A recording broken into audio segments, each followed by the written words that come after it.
அனைவருக்கும் இனிய மாலை வணக்கம். வணக்கம். நமது திசைக்கூடல் 407வது நிகழ்வு இன்று நமது தமிழ் மரபு அறக்கட்டளை பன்னாட்டு அமைப்பின் மூலமாக தொடர்ச்சியாக வரலாறு, தொல்லியல், தமிழ் ஆகியவற்றை தொடர்புடைய தலைப்புகளில் நமது திசைக்கூடல் சிறப்பாக நடைபெற்று வருகிறது. இன்றைய நாளின் தலைப்பு தனிநாயகம் அடிகளாரின் தமிழ்கொடை.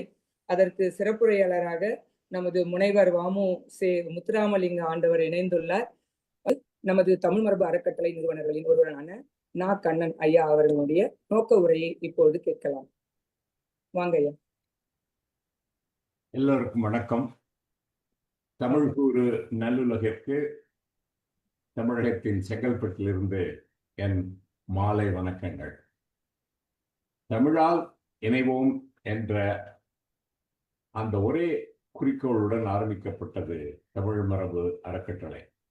2001 ஆரம்பிக்கப்பட்ட போது இந்திய மரபு என்று நாம் பார்க்கும் பொழுது பெரும்பாலும் வடமொழியை முதன்மைப்படுத்தி செயல்பட்டு வரும் செயற்பாடுகளை நாங்கள் கண்டோம். தமிழ் மொழி அப்பொழுது சோனி பிள்ளையாக இருந்தது, இப்பொழுதும் ஓரளவுக்கு அப்படித்தான் இருக்கிறது. இப்படி ஒரு அமைப்பை நாங்கள் உருவாக்க வேண்டும் என்று நாங்கள் சிங்கப்பூர் போயிருந்த பொழுது அங்குள்ள பல்கலைக்கழகங்களுள்ள ஆசிரியர்களுடன் பேசிக் கொண்டிருந்த பொழுது அவர்கள் சொன்னார்கள், நீங்களே தென்னாசிய அறக்கட்டளை என்று அமைத்து சமஸ்கிருதத்தையும் அதில் சேர்த்தால் உங்களுக்கு நிதி உதவிகள் எல்லாம் எளிதாக கிடைக்குமே என்று சொன்னார்கள். ஆனால் அதில் நானும் சுபாவும் ரொம்ப திடமாக இருந்தோம். அதாவது தமிழ் தான் நமக்கு முதன்மை, தமிழ் தான் நம் தாய்மொழி. நாங்கள் அப்பொழுது ஆரம்பிக்கும் பொழுது இப்பொழுது உள்ள அளவிற்கு கூட ஆய்வுகள் கிடையாது. இப்பொழுது தமிழ் இந்தியாவின் மூத்த மொழி என்பது நிரூபிக்கப்பட்ட ஒன்றாகவும், நமது பாரத பிரதமரே வெளிநாடுகள் செல்லும் பொழுது அவரே இதை பேசுகின்ற அளவிற்கு நமது ஆய்வுகள் இப்பொழுது சிறப்புற்றிருக்கின்றன. ஆனால் நாங்கள் ஆரம்பித்த காலகட்டத்தில் அவ்வாறு இல்லை. எனவே அந்த சமயத்தில் நாங்கள் இந்த தமிழ் மொழிக்கு முதன்மை கொடுத்து அதை சிறப்பிக்க வேண்டும் என்ற ஒரு நோக்கில் தான் நாங்கள் இதற்கு தமிழ் மரபு அறக்கட்டளை என்ற பெயரை நாங்கள் இட்டோம். தமிழ் மரபை நாம் பேணி காக்க வேண்டும். அதற்கு தமிழ் மரபு பல்வேறு வகையில் அது தன்னை காத்து கொண்டு இருக்கின்றது. அதையெல்லாம் நாம் மீண்டு ஒரு மீட்டுருவாக்கம் செய்து மக்களுக்கு அதை நினைவுபடுத்தி, கம்பன் சொல்வது போல் என்றும் உள்ள தமிழ் என்று சொல்கின்றான். தமிழ் என்றும் உள்ள தமிழ், என்றும் உள்ள தமிழ் என்று அவன் சொன்னது. அது அந்த வாக்கை பாரதியும் திரும்ப செந்தமிழ் நாடனும் போதினிலை என்ப தேன் பாயுது காதினிலை என்று திரும்ப அதை அந்த தமிழ் உணர்வை நமக்கு கொண்டு வருகின்றான். இந்த தமிழை தக்க வைப்பதற்கு இந்த தமிழ் இலக்கியங்கள், இந்த இயல் தமிழை நிறுத்துவதற்கு எத்தனையோ பேர் முயன்றிருக்கின்றார்கள். நாம் தமிழ் தாத்தா என்று சொல்லுகின்ற உவே சாமிநாத ஐயரை நாம் நினைக்காமல் போக முடியாது இந்த கட்டத்தில். அப்பொழுது அவர் முதலில் ஓலைச்சுவடிகளை எல்லாம் சேகரித்து அவர் அதை பதிப்பாக்கம் செய்கின்றார். அவர் மீனாட்சி சுந்தரம்பிள்ளையினுடைய சீடர், பிரதான சீடர். அவர் ஒரு சைவ மரபில் வரக்கூடியவர். அவர் என்ன பண்றார், எதேச்சியாக ஒரு சமண மரபு கொண்ட ஒரு பெரியவரை காண்கின்றார். அவர் வேடிக்கையாக அந்த காலத்துல பேசுற மாதிரி, வேடிக்கை நீ என்ன நல்லா எல்லாம் படிச்சுட்டியா தமிழ்ல அப்படின்னு கேட்கிறாரு. தமிழில் இருக்கின்ற பெரும்பாலான இலக்கியங்கள் இலக்கணங்கள் தான் நான் படிச்சுட்டேன் அப்படிங்கிறார். அவர் உடனே சொல்றார், சீவக சிந்தாமணி படிச்சிருக்கியா அப்படின்னு கேட்கிறார். அப்பதான் முதல் முறையா ஐயா சீவக சிந்தாமணி என்ற ஒன்றை பற்றி கேள்விப்படுகிறார். ஆனா அவர் அழகான ஒரு ஆய்வாளர்ங்கிறதா தான். அவர் தன்னடக்கத்தோடு எனக்கு தெரியாது சீவக சிந்தாமணி என்று ஒன்று இருப்பது, நீங்கள் அதை பற்றி சொல்லுங்களேன் என்று கேட்ட பிறகு அவர் இந்த மாதிரி ஒரு சமண காப்பியம் சொன்ன உடனே இவர் அதை வாசிக்க வாசிக்க அப்படியே அதில் ஆழ்ந்து போயிடுறார். இப்படி ஒரு அருமையான காப்பியத்தை நான் என் ஆசிரியரிடம் தெரிவிக்கவே இல்லைங்கிற போது அவருக்கு தமிழருடைய அந்த பறந்து பட்ட நிலை அவருக்கு புரிகின்றது. அது ரொம்ப முக்கியம். அதாவது தமிழ் தன்னை பல்வேறு மரபுகளின் ஊடாக தன்னை தக்க வைத்துக் கொண்டிருக்கின்றது. அதுதான், அதாவது பேச்சு மொழி வாயிலாகவும் தமிழ் தன்னை நிறுத்தி வைத்திருக்கின்றது. ஓகே, நாட்டார் வழக்கில் தன்னை நிறுத்தி வைத்துக் கொண்டிருக்கின்றது. தமிழ் இலக்கியங்களின் வாயிலாக நிறுத்தி வைத்துக் கொண்டிருக்கின்றது. பல்வேறு மத நூல்களின் வழியாக தன்னை நிறுத்தி வைத்துக் கொண்டிருக்கின்றது. இவர் உடனே என்ன பண்றாரு, இந்த நூலை நாம் பதிப்பிக்க வேண்டும் என்று வேலையில் இறங்கி விடுகின்றார். பதிப்பிக்க போகும்பொழுது அவர் தந்தை கேட்டிருக்கின்றார், என்னப்பா இப்படி பண்ணிட்ட, நீ ஒரு சைவ மரபுல வரக்கூடிய உனக்கு சைவ நூல்கள் எதுவும் இல்லையா, நீ முதலில் பதிப்புகிறதுன்னு. அப்போ அவர் சொன்ன வார்த்தை எனக்கு நெஞ்சிலேயே நிற்குது அது. அப்போ வந்து உவேசா சொல்லியிருக்காரு, அப்பா தமிழுக்கு மதம் ஏது, அருமையானது, தமிழுக்கு மதம் ஏது? அப்போ வந்து அதை வந்து நிரூபிக்கின்ற வகையில் தான் இன்று தனிநாயகம் அடிகளை பற்றி நாம் பேசுகின்றோம். குமரப்புலவர், தனிநாயகம் அடிகள், வீரமாமுனிவர், எத்தனை பெரிய ஆசான்கள் நமக்கு வந்து மதம் என்று பார்க்காமல் தமிழ் ஒன்றே குறிக்கோளாக வைத்து தமிழை வந்து மேம்படுத்தான். சென்ற வாரம் நான் மலேசியாவில் இருந்தேன். சி.வி. நைனா முகமது ஐயா அவர்கள் வந்து இஸ்லாமை சேர்ந்தவர்கள் தான் அங்குள்ள மலேசியாவிற்கான தமிழ்மொழி வாழ்க்கை எழுதியவர். ரொம்ப அழகான வாழ்க்கை அது. அவருடன் நான் பேசியிருக்கின்றேன். அவர் ஒரு தொல்காப்பிய ஆசிரியரும் கூட. அந்த அம்மாதிரி, அதாவது வந்து மதம் என்ற நிலையை தாண்டி தமிழ் என்பது எல்லோரையும் ஈர்க்கக்கூடிய ஒன்றாக இருக்கின்றது. அந்த வகையில் வந்து இன்று நமக்காக தனிநாயகம் அடிகளை பற்றி விரிவாக நமக்கு பேச உள்ளார் நமது ஆண்டவன் அவர்கள். ஸோ பேராசிரியர் அவர்கள் எத்தனையோ மாணவர்களை உருவாக்கி இருக்கின்றார்கள். அதனால் அவர் ஆய்வுபூர்வமாக இவர் தனிநாயகம் அடிகளை பற்றி அவர் செய்த கொடை, தமிழுக்கு செய்த கொடை என்ன என்பதை பற்றி இன்று நமக்கு விரிவாக சொல்லப் போகின்றார். அதனால் வந்து தனிநாயகம் அடிகளை பற்றி நாம் தனியாக பேச வேண்டிய அவசியமில்லை. நாம் அமைதியாக இருந்து அவர் சொல்வதை நாம் கேட்டு அறிந்து கொள்ள வேண்டியது மிக முக்கியம். மீண்டும் நாம் சொல்ல வேண்டியது என்னவென்றால், இம்மாதிரி பெரியவர்கள் வந்து தமிழை வந்து தக்க வைப்பதற்காக எடுத்த முயற்சிகளை நாம் மீண்டும் மீண்டும் நினைவு கூற வேண்டும். இது ரொம்ப முக்கியம். நாம் வந்து பேராசிரியர் ஓனோ அவர்களுக்கு அவருடைய 100ஆண்டு விழா நாம் கொண்டாடினோம். காரணம், அவர் எங்கேயோ ஜப்பான்ல இருக்காரு. ஜப்பான்ல இருந்துகிட்டு அவர் தமிழ் மொழிக்கும் ஜப்பானிய மொழிக்கும் தொடர்பு இருக்குன்னு சொல்ற போது முதல்ல அங்க உள்ளவங்களை கேள்வி பண்ணாங்க. இந்த மொழி எங்க இருக்கு, அந்த மொழி எங்க இருக்கு, எப்படி தொடர்பு இருக்கும் என்று. அதே போல் நான் கொரிய மொழிக்கும் தமிழ் மொழிக்கும் தொடர்பு இருக்கின்றது நான் சொல்ல பொழுது எனக்கு இன்னும் நன்றாக ஞாபகம். மின் தமிழ் என்ற அந்த எங்களது அந்த மடலாளர் குழுவில் தான் இதை பற்றி பேசினேன். முதலில் வந்தது எதிர்ப்புத்தான். இதை பற்றி நான் செம்மொழி மாநாட்டில் பேசிய பொழுது கூட்டத்திலிருந்து சில பேர் வந்து கொரிய மொழி வந்து அந்த மொழிக்கும் தமிழ் மொழிக்கும் எப்படி தொடர்பு இருக்க முடியும், சம்பந்தம் இல்லாமல் இவர் பேசுறாங்க. அந்த மக்கள் கொழுத்து எழுந்துட்டாங்க. இது புதுசா ஒரு செய்தியை சொல்றாங்க, நீங்க உட்காருங்க அவர் சொல்லட்டும் கேட்போம் அப்படின்ட்டு. அதாவது எதற்கென்றால், இந்த மாதிரி புதிய முயற்சிகள், இந்த புதிய தொடர்புகளை பற்றி எல்லாம் நாம் பேசும் பொழுது பொதுவாக தமிழர்களுக்கு ஒரு எதிர்ப்புத்தான் வருகின்றது. இவர்களுக்கு எவ்வளவு தெரியுமோ அதை ஒரு அளவுகோலாக வைத்துக்கொண்டு அவர்கள் பேசுவது வந்து மிகப்பெரிய பிழை. ஏனென்றால், இந்த தமிழ் மரபு அறக்கட்டளை ஆரம்பித்து நாங்கள் களப்பணிகள்லாம் செய்த பொழுதுதான் எங்களுக்கு தெரிந்தது தமிழ் எவ்வளவு ஆழமாகவும் பறந்து விட்டும் இருக்கின்றது என்று. உதாரணமாக, நாங்கள் தமிழ் இணையம் என்ற ஒரு ஊடகம் வந்ததற்கு பிறகு இணையத்தின் வழியாக தமிழை பதிப்பிக்க வேண்டும் என்று நாங்கள் செயல்பட்ட போது ஆரம்ப காலகட்டத்தில் அப்பொழுதுதான் வந்து தமிழில் நாங்கள் தமிழை பார்க்கக்கூடிய, கணினியில் தமிழை பார்க்கக்கூடிய ஒரு நிலை. அப்பொழுது வந்து எங்களுக்கு ஒரே எந்தூசியாசம். அப்போ வந்து ஆதவி ஸ்ரீனிவாசன் கியூபெக்ல, கனடால, அவர் வந்து பிராங்க்ஃபோர்ட் வழியா எந்த வரார். அவர் தான் எங்களுக்கு முதலில் வந்து தமிழை தட்டச்சு செய்வதற்கான அந்த ஒரு செயலியை உருவாக்கியவர். ஆதமி என்று பெயர். அவர் பிராங்க்ஃபோர்ட் வராருந்தவொடனே நான் வேலை மெனக்கிட்டு ஹாம்பர்க்லேருந்து அவரை போய் பார்த்தேன். அவர் ஒரு பேட்டி கண்டேன். அப்பொழுது அவர் சொன்னார், இப்பொழுது வந்து குறுந்தகடு என்று வந்திருக்கிறது, தமிழின் வளங்களை எல்லாம் நாம் இந்த ஒரு குறுந்தகடில் கொண்டு வந்து விடலாம். நான் நம்பினேன். அதற்கு பிறகு தமிழ் மரபு அறக்கட்டளை என்று ஒன்று உருவானதுக்கு பிறகு நான் தஞ்சை களப்பணி செய்த போது தஞ்சையில் உள்ள ஆவணங்கள் போட்டாலே எத்தனையோ டெராபைட்ஸ் ஆஃப் டேட்டா. ஓகே, ஒரு குறுந்தகடு என்பதெல்லாம் வெறும் கற்பனை. தமிழ் வந்து மிக மிக ஆழமாகவும் மிக மிக பறந்து விட்டும், இப்ப நம்ம சொல்றதா இந்த டிப் ஆஃப் த ஐஸ்பர்க்னு சொல்லுவாங்க. அந்த மாதிரி நம்ம இப்ப இவ்வளவு பெரிய முயற்சிகள் நாங்கள் கடந்த 4 நூற்றாண்டுகளாக தமிழ் மரபு அறக்கட்டளை எங்கள்கிட்ட உள்ளது போல வீடியோ கலெக்ஷன்ஸ் யாருக்குமே கிடையாது. அவ்வளவு சிறப்பான பேட்டிகள், சிறப்பான நேர்காணல்கள், ஐயா போன்ற இந்த மாதிரி உரைகள், இதையெல்லாம் நாங்கள் பதிவு செய்ததற்கு பிறகும் நாங்கள் அறிந்து கொண்டது, இன்னும் நாங்கள் வந்து கற்றது கைமண் அளவு, கல்லாதது உலகளவு என்பது போல் தமிழ் பறந்து விட்டு இருப்பதைத்தான். அந்த அளவில் வந்து எப்படி வந்து தனிநாயகம் ஐயா அவர்கள் வந்து இங்கு இந்த தமிழுக்கு ஒரு புத்துயிர் கொடுத்தார் என்று நான் மலேசியாவில் போயிருந்த போது அந்த மலேசியாவிலும் நினைவு கூர்ந்து கொண்டார்கள் அவர்கள். எப்படி அந்த தமிழ் ஆய்வும் இந்த முதல் தமிழ் ஆராய்ச்சி மாநாடை ஒன்று உருவாக்கினது. அது மட்டும் இல்ல அப்போ சிங்கப்பூர் மலேசியா பிரியாத காலகட்டத்தில் திரும்ப இதே பிரச்சனை தான். அப்போ இந்த புதிதாக வரக்கூடிய இந்த மலேயா என்ற அந்த ஸ்டேட்டுக்கு இந்தியர்களுக்கு எந்த மொழியை பிரதானப்படுத்த வேண்டும் என்ற ஒரு கேள்வி வருது.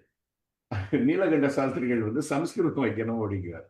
அப்ப அதை கோ சாரங்கபாணி, அவரை தமிழியல் என்று சொல்வோம், அவர் தான் அடித்துக்கிட்டு அது எப்படி இங்க இருக்கிறவன் பூரா தமிழனா இருக்கான், சமஸ்கிருதத்தை எப்படி வைக்க முடியும், தமிழ் தான் முதன்மையாக கொண்டு மலேயா பல்கலைக்கழகத்தில் முதல் முறையாக தமிழுக்கான ஒரு இருக்கையை உருவாக்குவதற்கு போர் சாரங்கபாணி இருந்தார். அதை பின்னால் தன்னிநாயகம் ஐயா அவர்கள் அதை எடுத்து செயல்பட்டு இருக்கின்றார்.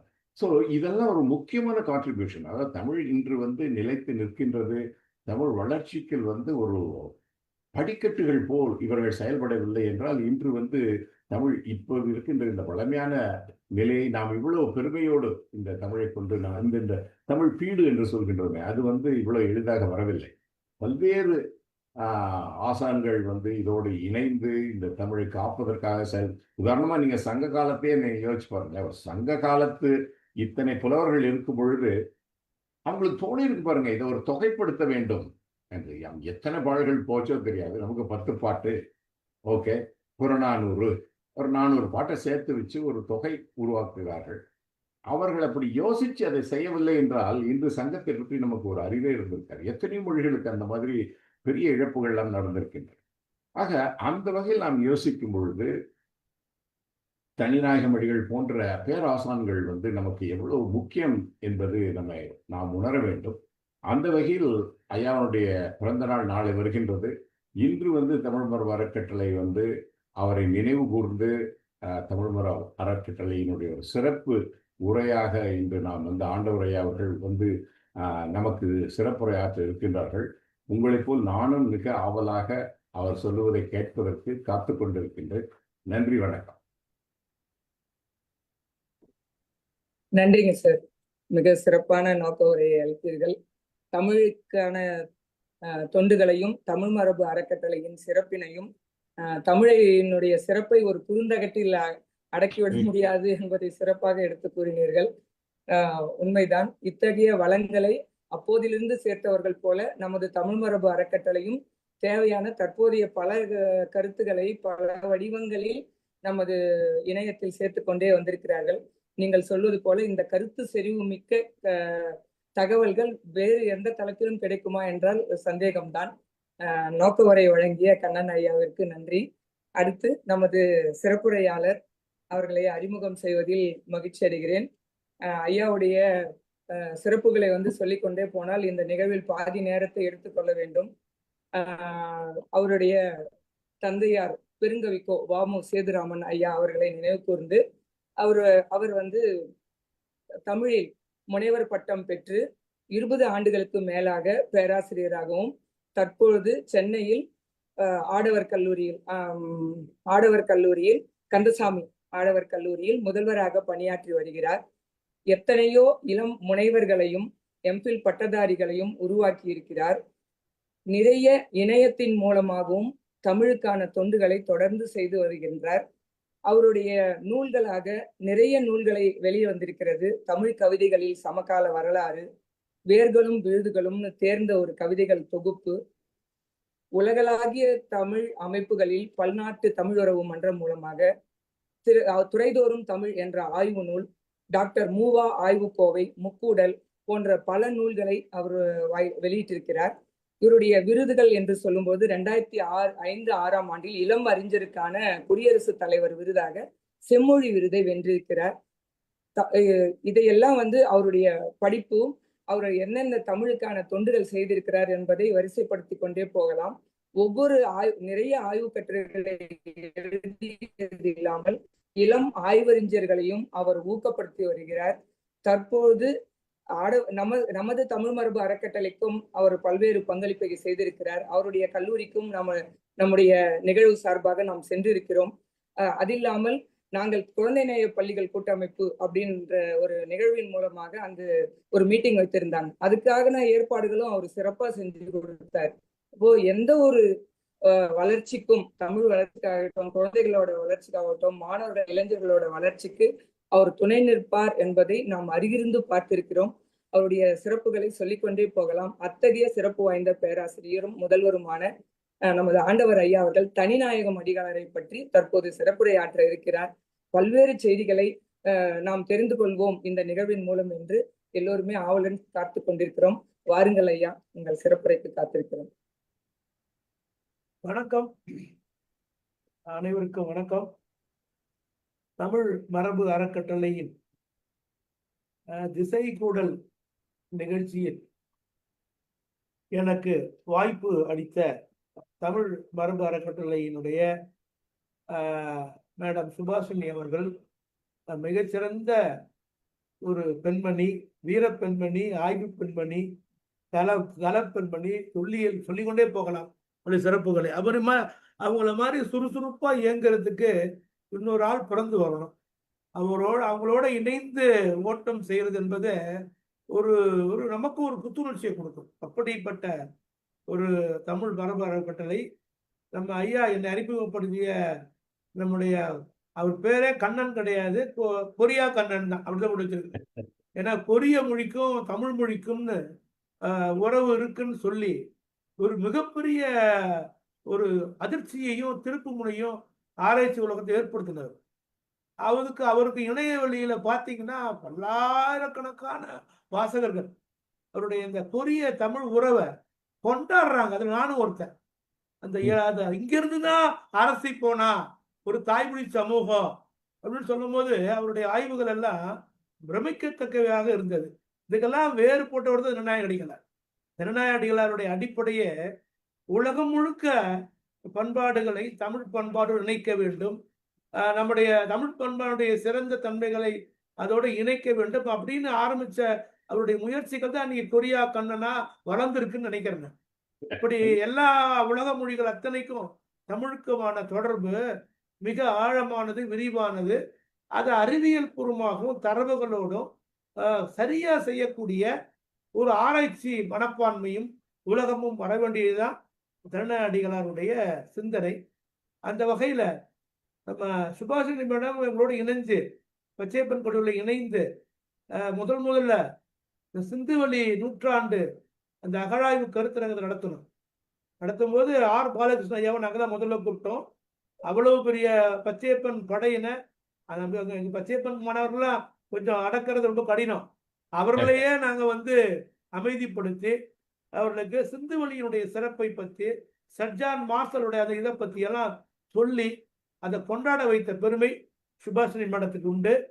அங்கேயே நாங்கள் குறிஞ்சி, மருதம், நெய்தல் அப்படி என்று 5 அந்த ஒரு தமிழருடைய அந்த தொன்மை மரபுகளை மாணவர்கள் சொல்லி கொடுத்து அதை நாங்கள் அந்த தோட்டங்களையும் வளர்த்தோம்.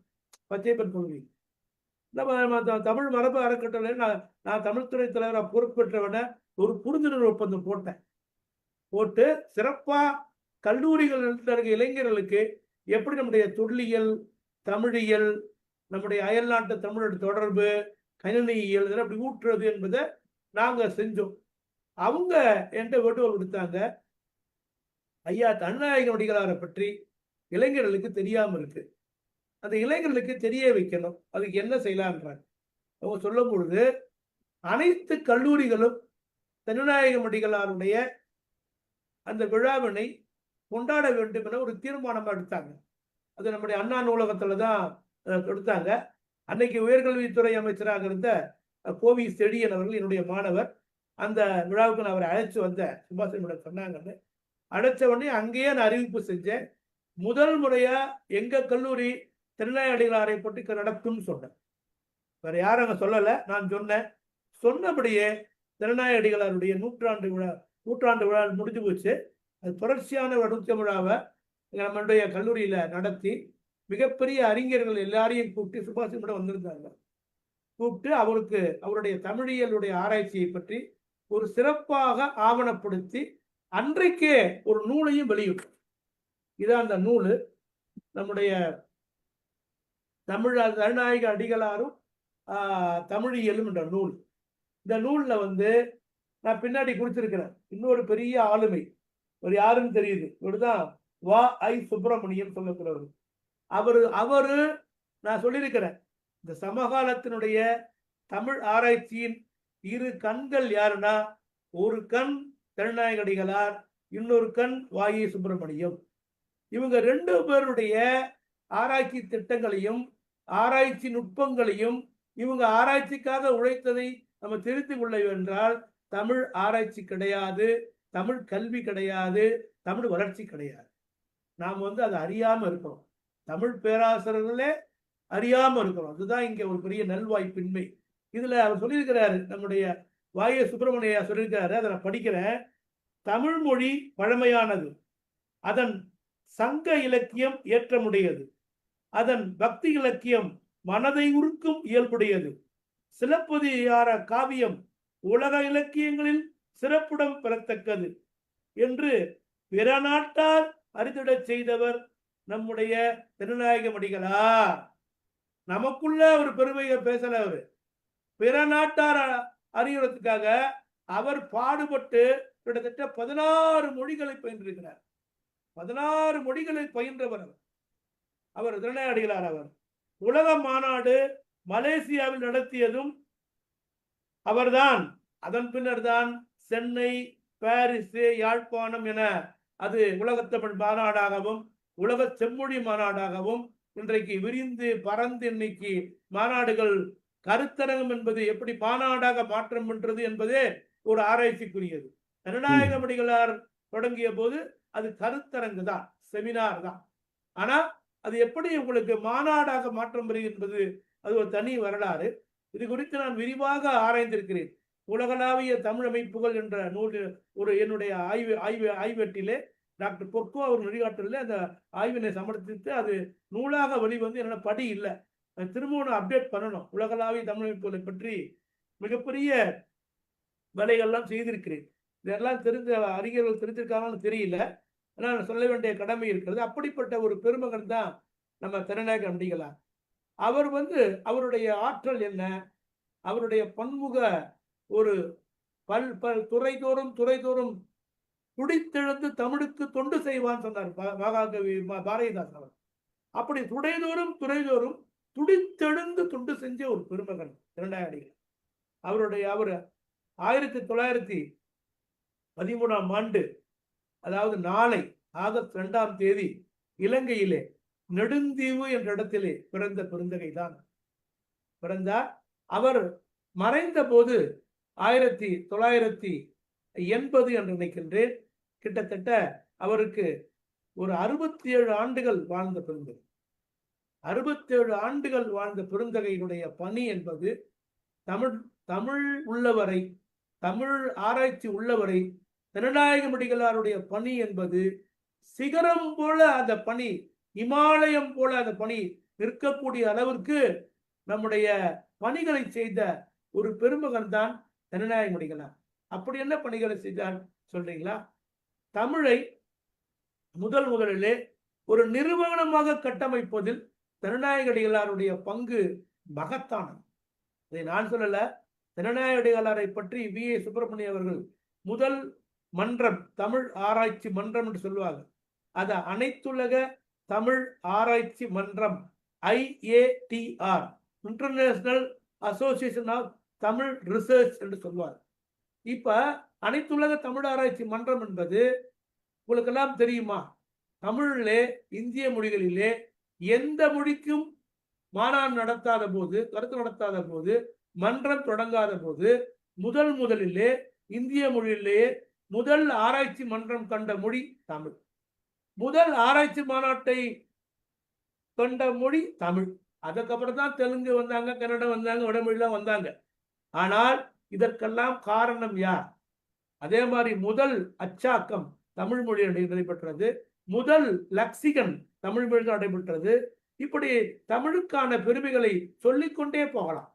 அப்படி தமிழ் முதல் நிறுவனத்தை தொடங்கியது யார் என்றால், தமிழ் ஆராய்ச்சிக்கு தொடங்கியவர் திருநாயகடிகளார். அவர் தொடங்கிய விதம் உங்களுக்கு சொல்றேன். அதாவது கீழத்தியல் மாநாடு நடந்து கொண்டிருக்கிறது டெல்லியில. அவர் எல்லா அறிஞர்களும் தமிழ் என்ற மொழி இருப்பதாகவே பேசக்கூட மாட்டாங்க. எல்லாமே ஐயா நம்ம கொரியா கண்ணன் சொன்ன மாதிரி சமஸ்கிருதம் தான் இந்தியாவுடைய பழமையான மொழி, சமஸ்கிருதம் தான் மூத்த மொழி, சமஸ்கிருதத்திலிருந்து தான் எல்லா மொழியும் தோன்றின என்ற ஒரு வாதம் நிகழ்ந்த போது தருநாயகமடிகளார் மறுத்தார். சரி, இவர்கள் எப்படி மறுக்க வேண்டும்? ஒரு மன்றத்தை கட்டமைக்க வேண்டும், தமிழுக்கான ஒரு நிறுவனத்தை உண்டாக்க வேண்டும், நிறுவன வழியாக உலக அறிஞர்களை ஒருங்கிணைக்க வேண்டும், உலக அறிஞர்களை ஒருங்கிணைத்து உலக அறிஞர்கள் வழியாக தமிழினுடைய சிறப்பினை சொல்ல வேண்டும் என முயற்சி எடுத்தார். அந்த முயற்சியின் வடிவாகத்தான் அந்த கீழத்திய மாநாட்டிலே நம்முடைய தமிழக பேராசிரியர் வந்திருக்கிறது கேட்கிறார், ஒரு மன்றம் அமைக்க வேண்டும் என்று. ஆனால் யாரும் அவருக்கு அந்த கையெழுத்திடவில்லை. அந்த வருத்தத்தோட VS சொல்றார், யாருமே கையெழுத்திடல. ஆனால் மன்றம் அமைக்க வேண்டும் என்று துடிப்பா இருக்கிறார். யாரு? நம்முடைய திருநாடிகளார். VS சுப்பிரமணியமே கையெழுத்தை போட்டு அந்த மன்றத்துக்கான அடிக்கோலை நாட்டுகிறார். அவர் போட்ட பிறகு எல்லாரையும் போட வைக்கிறார். அப்பொழுதுதான் 1964 உலக தமிழ் ஆராய்ச்சி மன்றம் சொல்லப்படுகிற ஒரு மன்றம் நிறுவப்படுகிறது. அதாவது அதை அவர் அந்த மன்றத்துல காம்ப்ரமைஸே பண்ணல. இன்றைக்கு நான் என்ன சொல்றேன் என்றால், தமிழ் ஆராய்ச்சி என்பது எல்லோரும் செய்து விட முடியாது. தமிழ் உணர்வு வேறு. அதாவது இன்றைக்கு எல்லா பிற துறையில் இருக்கிறவங்க எல்லாருமே வந்துவிட்டு இந்த ஆராய்ச்சி பணியை ஒரு பொழுதுபோக்கு பணியாக ஆக்க முயற்சி செய்யறாங்க. அது தருநாயகம் அடிகளாருக்கு செய்கிற துரோகம். ஏன்னா இது ஒரு உலகளாவிய ஒரு பன்னாட்டு லெவலில் ஆழ்ந்து அறிஞர்களால் விவாதித்து கொண்டு போட வேண்டிய ஒரு செய்தியாக நாம் பார்க்க வேண்டும். அந்த ஆழமே தெரியாம இன்னைக்கு கூட அந்த ஐஇந்தியான்ற அமைப்பினுடைய ஒரு பலம், ஒரு ஆழம் என்ன, அதனுடைய வேர் என்ன, அதனுடைய இலக்கு என்ன, அதை பற்றி எந்த சிந்தனையுமே யாருக்குமே இல்லை. இப்போ உலகம்னா அப்ப எல்லாருமே உலகமாயிடுறாங்க. அப்படி இருந்தால் தமிழ் ஒருபோதும் வளராது. நமக்குள்ளே பேசிக்கொண்டே இருக்க வேண்டியதுதான். எந்த இடத்துல நம்ம விட்டோம் என்பதை கரெக்ட் சரியா. இது நம்முடைய வாய சுப்பிரமணிய நூற்றாண்டு விழா. அவர் உருவாக்கிய தமிழ் பல்கலைக்கழகம், பல கலைக்கலைஞர்களை உருவாக்கிய நிறுவனம், பல பல பல நூல்களை உருவாக்கிய இடம், எல்லா துறையும் இருக்காங்க. ஆனா இன்றைக்கு பார்த்தீர்கள் என்றால் எல்லா துறையும் நீர்த்து போயிருக்கிறது. தமிழ் பல்கலைக்கழகம் இன்றைக்கு எப்படி இருக்கிறது, எப்படி உருவாக்க வேண்டும், எப்படி சீர்படுத்த வேண்டும். நாம் அழிந்து போன மறைந்து போன யாழ் நூலகத்தை பத்தி பேசிக் கொண்டிருக்கிறோம். அது அழிஞ்சிடுச்சு, திரும்பி வராது. ஆனால் தமிழ் பல்கலைக்கழகம், உலகளாவிய தமிழ் ஆராய்ச்சி நிறுவனங்கள் அழிந்து கொண்டிருக்கின்றன நண்பர்களே. உலகெங்கும் இருக்கும் அறிஞர்கள், அரசுகள், தமிழர்கள் வருத்தம் பண்ணணும். நம்ம இறங்கணும். எப்படி நம்ம ஒன்றிணைந்து இதுல அரசியலை கடந்து, சமயங்களை கடந்து, சாதிகளை கடந்து, பிற பிரிவினைகளை கடந்து தமிழ் உலக அரங்கில் நிற்பதற்கு ஆராய்ச்சி உலகிலே தமிழ் ஆராய்ச்சியுடைய மேதை முன்னோடி தண்டாடிகளாருடைய பணிகள் என்ன என்பதை, அவருடைய தமிழ் கொடை என்ன என்பதை தெரிந்து கொண்டால்தான் நண்பர்களே நாம் அடுத்த கட்டத்துக்கு கொண்டு போக வேண்டும். பிற மொழிக்காரர்களுக்கு அந்த சிந்தனை சரியாக இருக்கிறது, நமக்கு இல்லை. அதனால்தான் தமிழ்த்தாய் வாழ்த்தை கூட நாம் முதலிலே பாட முடியாத நிலையிலே தமிழ்நாடு என்று இருக்கிறது. இதற்கெல்லாம் காரணம் யார் என சிந்திக்க வேண்டும். அதற்கு திருநாடிகளார் போட்ட விதை என்ன, அவருடைய பங்களிப்பு என்ன என்று சொல்ல போது ஒரே ஒரு செய்தியிலிருந்து ஆரம்பிக்கிறேன். அவர் திருநாடிகளார் சொல்றாரு, பேசிட்டு இருக்கும் போதே அவருடைய பிற மொழியை பற்றி சொன்னேன் உங்களுக்கு. அவர் அதுக்காக தமிழ் மட்டும் தெரிஞ்சவர் இல்லை, ஆழ்ந்த புலமையுடையவர். ஒரு முறை இத்தாலிக்கு செல்கிறார். இத்தாலிக்கு செல்லும் பொழுது அங்கே அவர் கொஞ்சம் பாப்பா, ஒரு சமய பாதிரியார், ஒரு எளிமையா இருப்பார், கொஞ்சம் மாநிலமா இருப்பார், இத்தாலியை போற வெள்ளையா இருக்க மாட்டார். அப்ப அங்க இருக்கிற ஒரு இத்தாலியன் என்ன பண்ணா, ஒரு புத்தக கடைக்கு போகும்போது அவன் என்ன பண்றான், அவரை கிண்டல் அடிக்கிறான். இவன் யாரு, ஆஃப்டர் ஆல் இந்தியன்ஸ், தமிழர் கருப்பா இருக்கிறான், இவனுக்கு என்ன தெரியும் அப்படின்னு அவர் இத்தாலிய முடியல, அவரை கேலியும் கிண்டலும் செய்த போது அவன் ஒரு புத்தகத்தை கீழே தவற விட்டு விடுகிறார். உடனே அவர் என்ன செய்யறார், அவர் அதை புத்தகத்தை எடுத்துக்கொண்டு அவர் என்ன சொல்றார், அந்த தன்னையே அவன்கிட்ட போய் அவனுடைய தாய்மொழியில, இத்தாலி மொழியிலேயே மிகச்சிறப்பா உரையாடுறார். உரையாடின உடனே அவன் வெக்கப்படுறாங்க.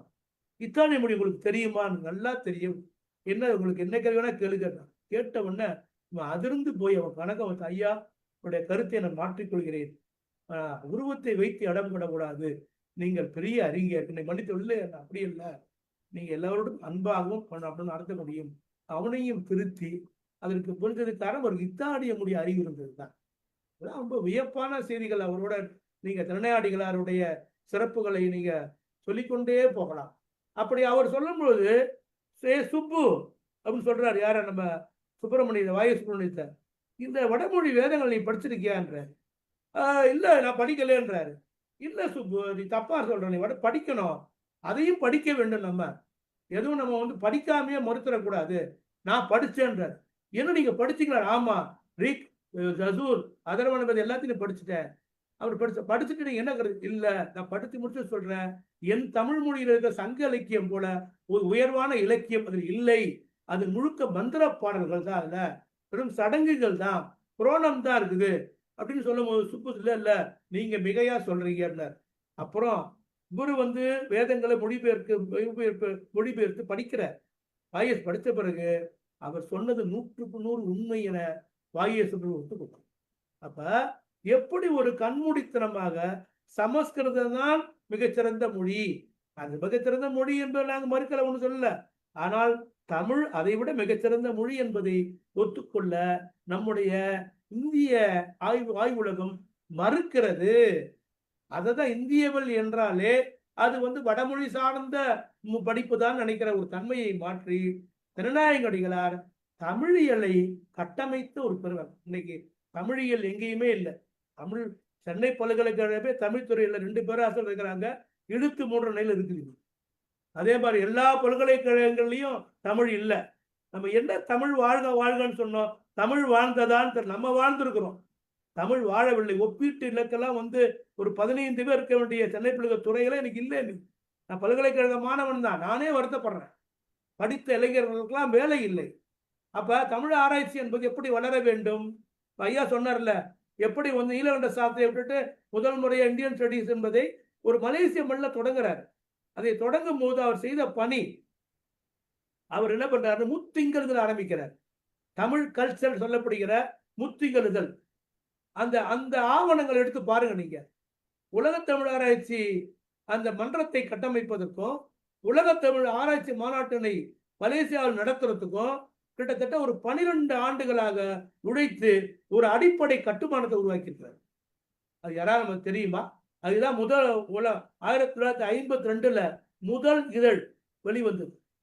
அந்த முதல் இதழ்ல இருந்து 1963 வரைக்கும் தமிழ் கல்ச்சர்ல எழுதப்பட்ட உலக அறிஞர்கள் மிகப்பட அவங்களுடைய இன்றைக்கு நம்ம தமிழ்ல பேசப்படுற பல அறிஞர்கள், சென்ற மறைந்த அறிஞர்கள், கமின் சொலபல், வின்சுலோ, அதே மாதிரி வந்து ஜான் கூப்பர், அதே மாதிரி வந்து சொல்லிக்கிட்டே போகலாம். எல்லாம் மிகப்பெரிய அறிஞர்கள் எல்லாம் இன்றைக்கு செம்மொழி மாநாட்டில் பார்த்த அத்தனை உலக அறிஞர்களையும் எல்லாம் அவருடைய தமிழ் அந்த தமிழ் பண்பாடு இதழிலே ஆங்கிலத்தில் கட்டுரைகள், அதான் முக்கியம். அவர் தமிழ்ல சொல்ல ஆங்கிலத்தில் எழுதினார். அந்த அந்த கட்டுரைகள் எல்லாம் வாசிக்கப்படவில்லை, ஆராயப்படவில்லை, அது வெளிக்கொணரப்படவில்லை. ரொம்ப வேதனை. நான் ஒரு 5 முறை மலேசியாவுக்கு போயிருக்கிறேன். அந்த அவர் இருந்த இடத்துல போய் பார்த்தேன். நான் திருநாயடிகளாருடைய கடைசியாக அவருடன் பழகிய சிங்காரவேலு ஐயாவை பார்த்தேன். அவர் எனக்கு ஒரு புத்தகம் கொடுத்தாரு. அவர் தமிழ்நாடு பழகியவர்.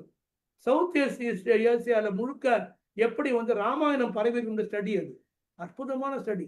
அந்த புத்தகத்தை கொடுத்தார், அதை வாங்கினேன். அது வந்து நண்பர்கிட்ட கொடுத்து எங்க போய் தெரியல, கேட்கணும். அவ்வளவு பெரிய புத்தகம். அந்த புத்தகத்துல விரிவாக அது கேட்ட போது அதற்கும் வேர் அமைத்தவர் திருநாயகடிகளார் தான். அது நான் ஒரு அங்க அதுல ஒரு புத்தகத்தை அதுல நான் பார்த்தேன். ஒரு நூலகத்துல அடைச்சி வச்சிருந்தாங்க. அதுல பல அரிய கருவூலங்கள் திருநாயகடிகளார் ஆங்கிலத்தில் மொழிபெயர்த்திருக்கிறார்.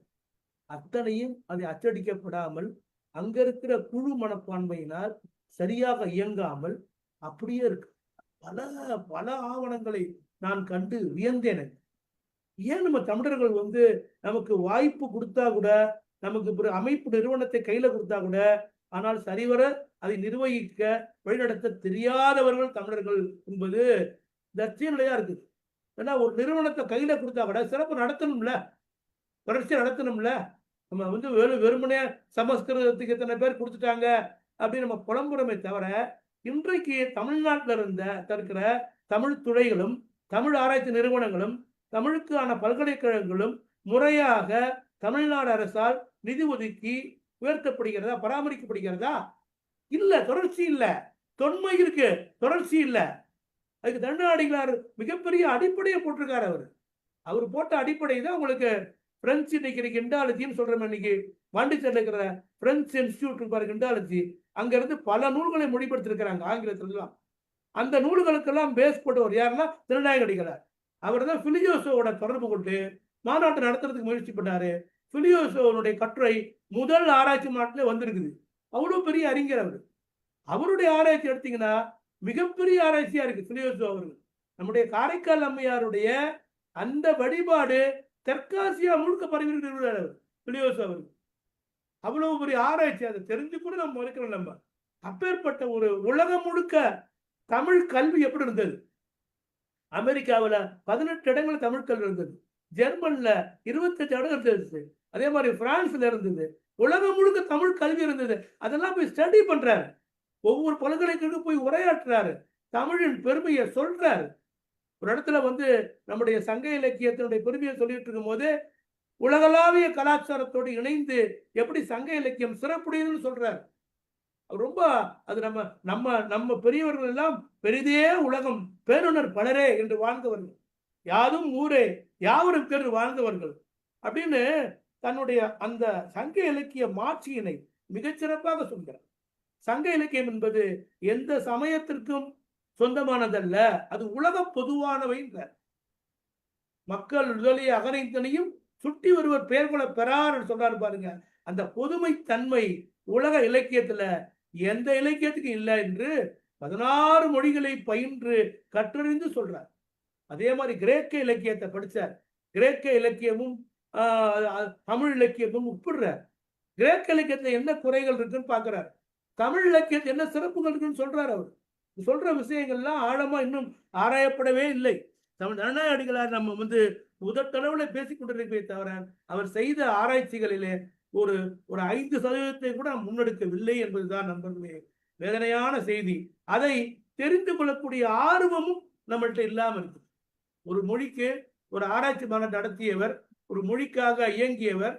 அதுக்காக தான் அவர் ஆங்கிலத்திலே இயங்கினார். ஆங்கிலத்திலே அவருடைய ஆராய்ச்சிகள் எல்லாம் தமிழ் கொடையெல்லாம் பார்க்கும் போது அவர் கல்வெட்டு எல்லை இயங்கியிருக்கிறாரு, தொல்லியல்ல இயங்கியிருக்கிறாரு, உலகத் தமிழருடைய தொடர்புகள் எழுதியிருக்கிறாரு, பன்னாட்டு தமிழ் கல்வியில் இருந்திருக்கிறாரு, பன்னாட்டு சமயங்களை பற்றி தெரிஞ்சிருக்கிறாரு, ஒப்பிலக்கியம் தெரிஞ்சிருக்கிறாரு, ஒப்பிலங்கள் இருந்திருக்கிறாரு, ஒப்பியல் சமயங்கள் இருந்திருக்கிறாரு, மானுடவியல் இருந்திருக்கிறாரு, சமுதாயவியல் இருந்திருக்கிறாரு.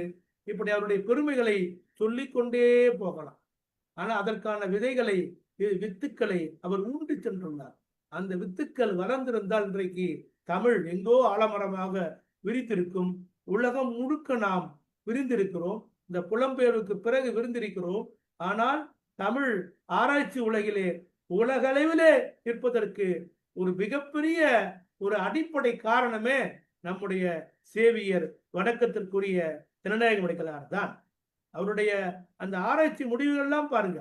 தொல்காப்பியத்தை பற்றி அவர் ஆராய்ச்சி பண்ண முடியும். தொல்காப்பியம் என்பது ஒரு ரேர் டாக்குமெண்ட் சொல்வார். ஒரு கிடைக்கப்பெறாத ஒரு ஆவணம்னு ஒரு ஆங்கில கட்டுரை இருக்குது. அசந்து போயிட்ட பார்த்தது. தொல்காப்பியம் ஒரு பெரிய ஆவணம் சொல்றார். எப்படி ஆவணம்? தொல்காப்பியத்தை எப்படி காண வேண்டும்? ஒரு பாணினி என்ற ஒரு இலக்கணம் வெறுமன எழுத்து சொல் என்று 2 இருக்குதான் வச்சுக்கிட்டு இருக்குதுங்க. அதை உலக இலக்கியங்கள் கொண்டாடுறானுங்க. அதே மாதிரி ஆனால் நம்முடைய தொல்காப்பியரை கொண்டாடாம விட்டது அது அவர்களுடைய குறை அல்ல, நம்முடைய குறை என்று சொல்லிக்கிறார்.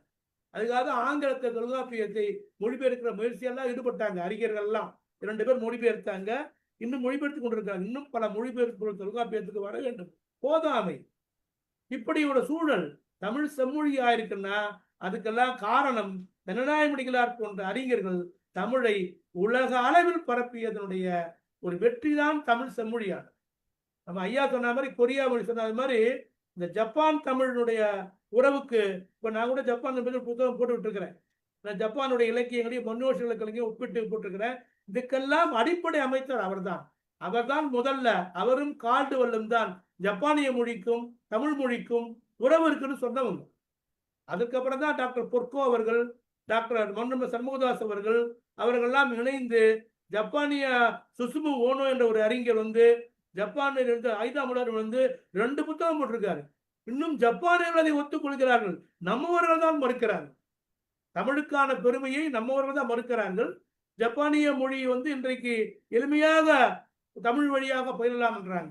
ஆங்கிலத்தில் பயில்வதை விட தமிழ் வழியிலே எளிமையாக பயிலலாம். ஜப்பான் மொழியை எளிமையா பயிலலாம். அது மாதிரி கொரிய மொழி ஐயா சொன்னார் பாருங்க. கொரியா மொழியை பத்தி கண்ணன் ஐயாட்ட கேட்டீங்கன்னா நிறைய தரவுகளை கொட்டுவார். இப்படி பல விஷயங்கள். இந்த ரோமானியமும் ஸ்டாக்காயிசமும் தமிழ் சங்க இலக்கியமும் ஒரு கட்டுரை இருக்கிறார் ஆங்கிலத்தில். பிரமாதமான கட்டுரை. அதாவது அந்த கட்டுரையில வந்து எப்படி ரோம இலக்கியத்தை நுணிச்சு அறிஞ்சிருக்கிறார். ரோம இலக்கியத்தினுடைய வெர்ஜில் என்ற கவிஞனை போற்றுகிறார் நம்முடைய திருநாடிகளார். அதை விட திருவள்ளுவரை மாதிரி ஒரு மிகப்பெரிய ஒரு கவிஞன் உலகத்தில் கிடையாது என தன்னுடைய புலமைத்திறத்தால் நிறுவுகிற ஒரு மிகப்பெரிய ஒரு கொடையாளர் தான் நம்முடைய திருநாயகலிங்க. அவருடைய அந்த லேண்ட்ஸ்கேப் அண்ட் போயட்ரி என்ற ஒரு நூல், அது நீங்க ஆங்கிலத்தில் நூல், அது தமிழ்லையும் மொழிபெயர்ப்பு வந்திருக்கு. அதை எடுத்து அதாவது படிங்க. ஏன்னா சங்க இலக்கியம் தொடர்பான 2 முக்கியமான ஆய்வுகள் மிக முக்கியமானது. ஒன்று வந்து மூவா அவர்கள் அப்பதான் ஆங்கிலத்தில் பண்ண பல ஆய்வு இன்னைக்கு தமிழ்ல பண்றாங்க. ஆங்கிலத்தில் பண்ணாரு ட்ரீட்மெண்ட் ஆஃப் தமிழ் நேச்சர்னு. சங்க இலக்கியத்தில் இயற்கைன்னு தமிழ்லையும் வந்திருக்கு.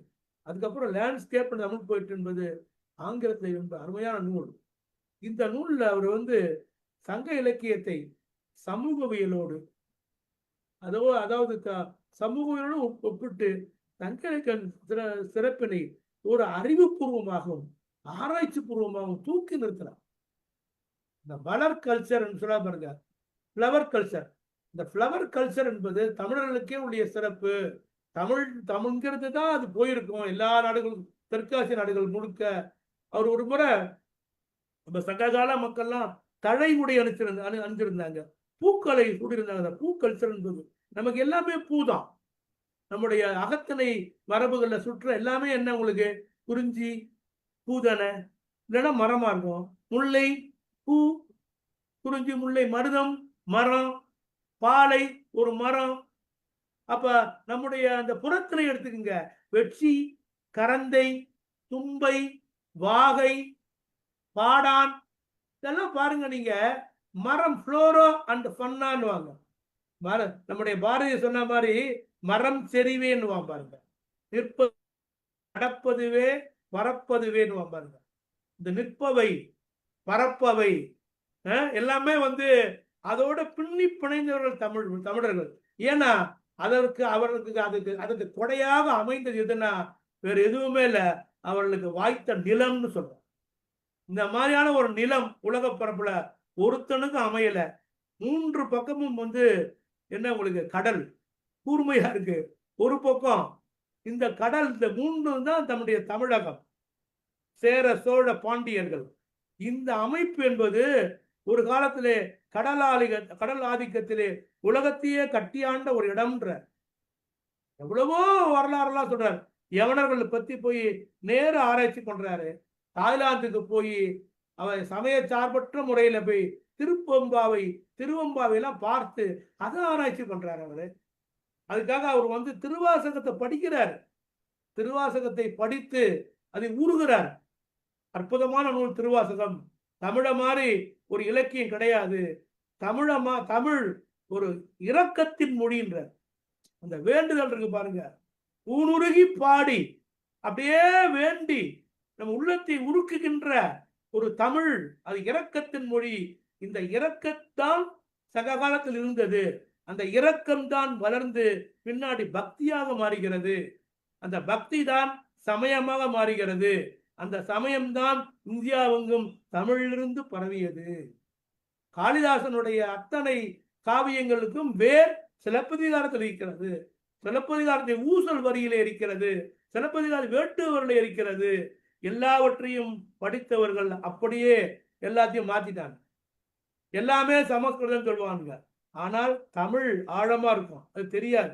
அதனாலதான் எமனோ பர்னோ 2 பேருமே தமிழ் கல்ச்சர்ல கட்டு எழுதுனவங்க. எமனோ பர்னோ 2 பேருமே தமிழ் மொழியியலுடைய கால்டுவலுக்கு பிறகு பெரியார்.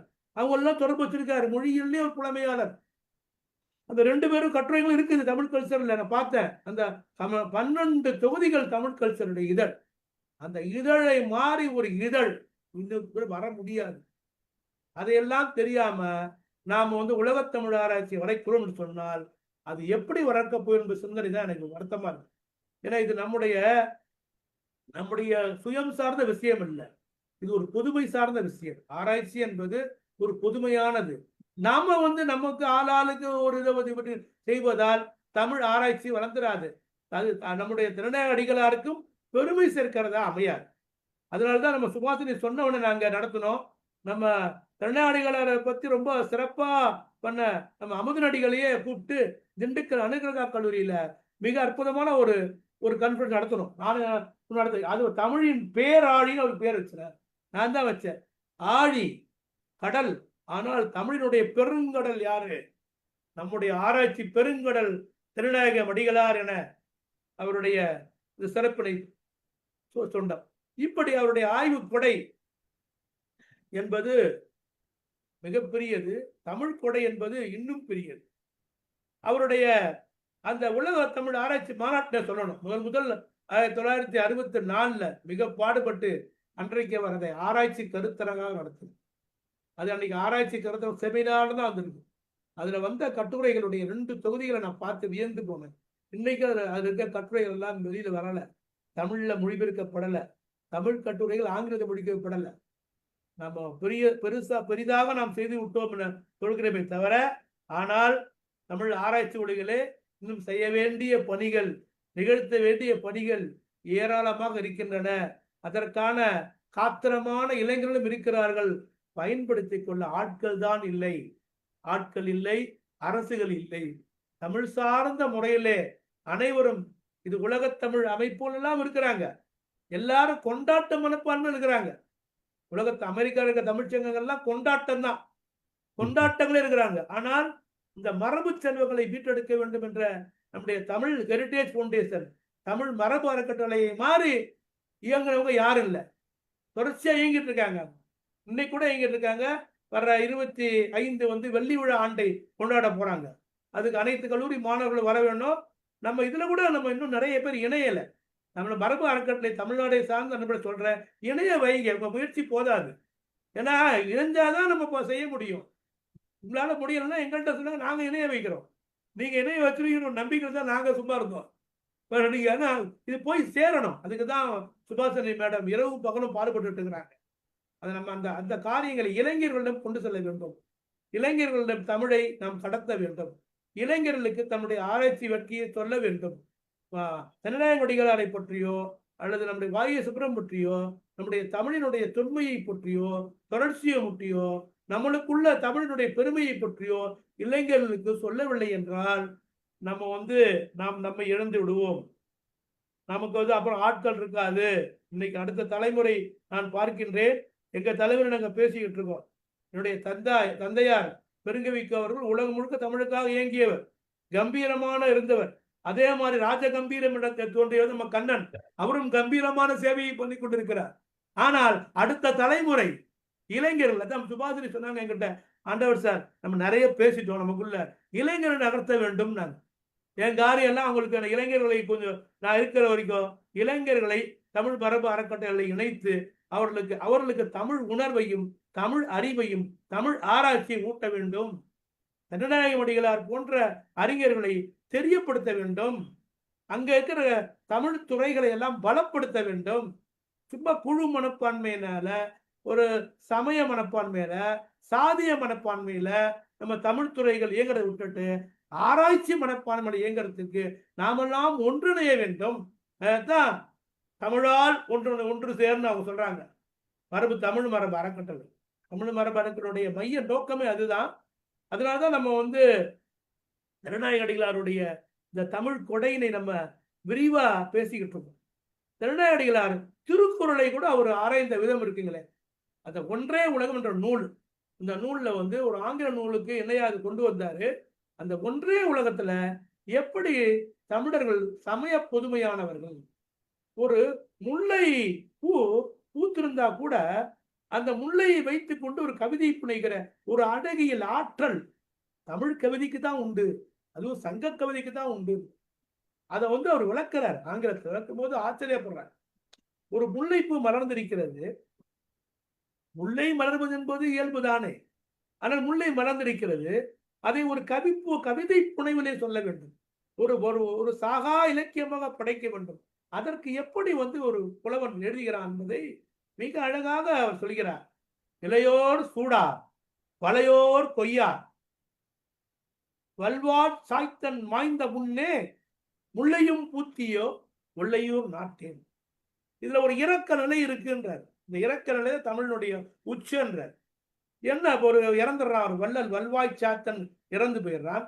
இறந்து போன பிறகு அவனை பரிசு தேடி வந்த ஒரு ஒரு புலவன், ஒரு இரவலன், அவனுக்கு இறந்துடுறான்னு செய்தி வருது. செய்தி வந்தவன் அவன் தன்னுடைய இரக்கத்தினை எப்படி தெளிவுபடுத்துவது? பார்க்கறான், அந்த முல்லைப்பூவை பார்க்கறான். ஐயோ முல்லைப்பூவே, நீ போய் இங்க பூக்கலாமா?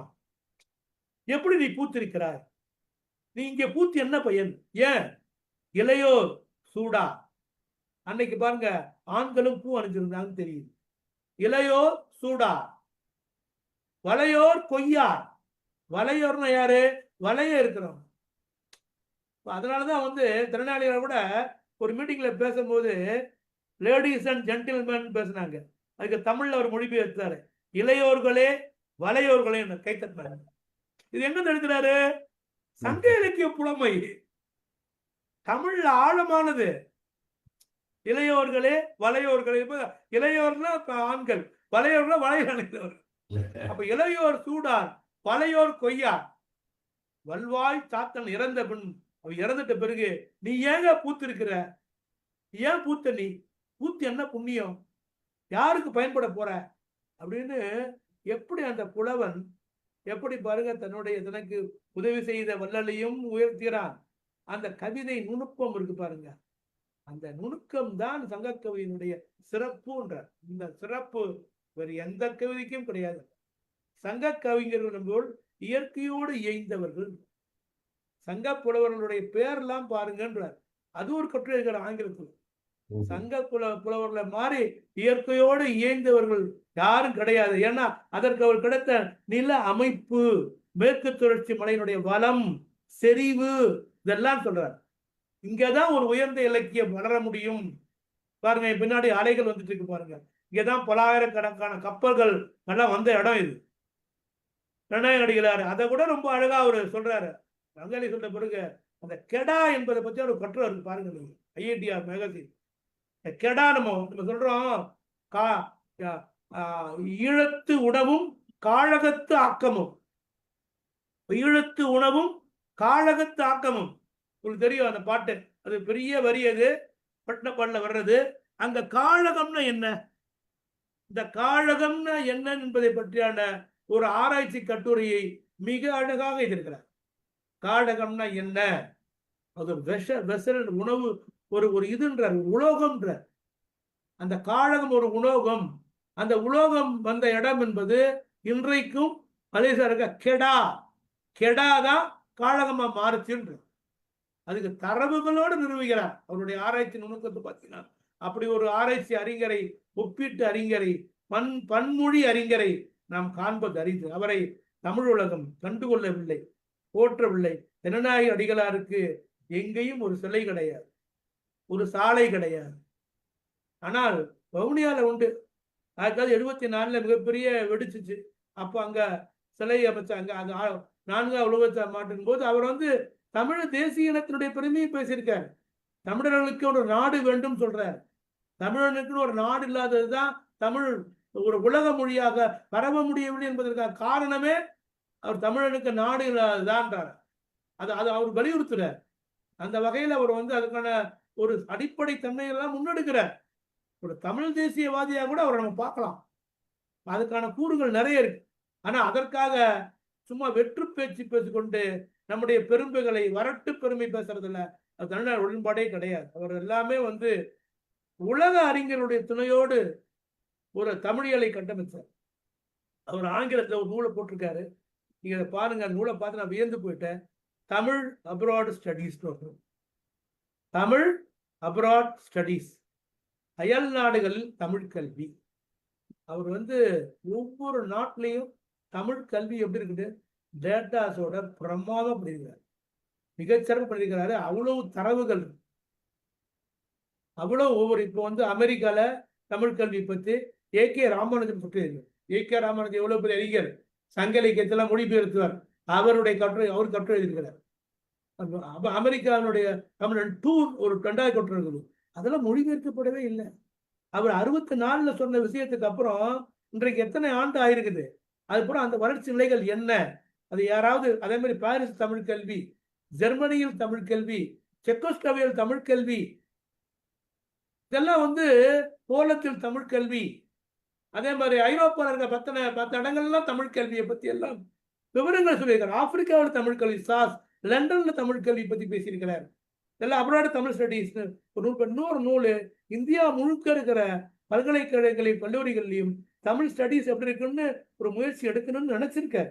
ஆனா அதை ஆவணப்படுத்த முடியும். அவருக்கு அதற்கான உதவி செய்யக்கூடிய ஒரு சூழல்கள் இல்லை என்று சொல்லுங்க. என்ன ஒரு நல்வாய்ப்பின்மையோ, அவர் இங்கே வந்து வரும் பொழுது அவர் உலகத்தமிழ் ஆராய்ச்சி நிறுவனத்தின் இயக்குநராக அவர் வந்திருக்கிறது. அவர் வந்திருந்தா இன்றைக்கு நிறுவனம் எங்கோ சென்று இருக்கும். இன்றைக்கு நிறுவனம் ஒரு பள்ளியை போல இயங்கி வருகிறது. சின்ன பள்ளி, ஒரு ஆராய்ச்சி நிறுவனம், தமிழுக்கான ஆராய்ச்சி நிறுவனம், செழுமையாக இயங்க வேண்டிய நிறுவனம் தன்னுடைய செழுமையெல்லாம் சுருக்கி கொண்டு சின்ன லெவலில் இயங்கி வருது. ஆனால் அந்த நிறுவனத்தை அவர் தொலைநோக்கோடு அவர் தான் அந்த நிறுவனத்தை ஆரம்பிக்கிறார்.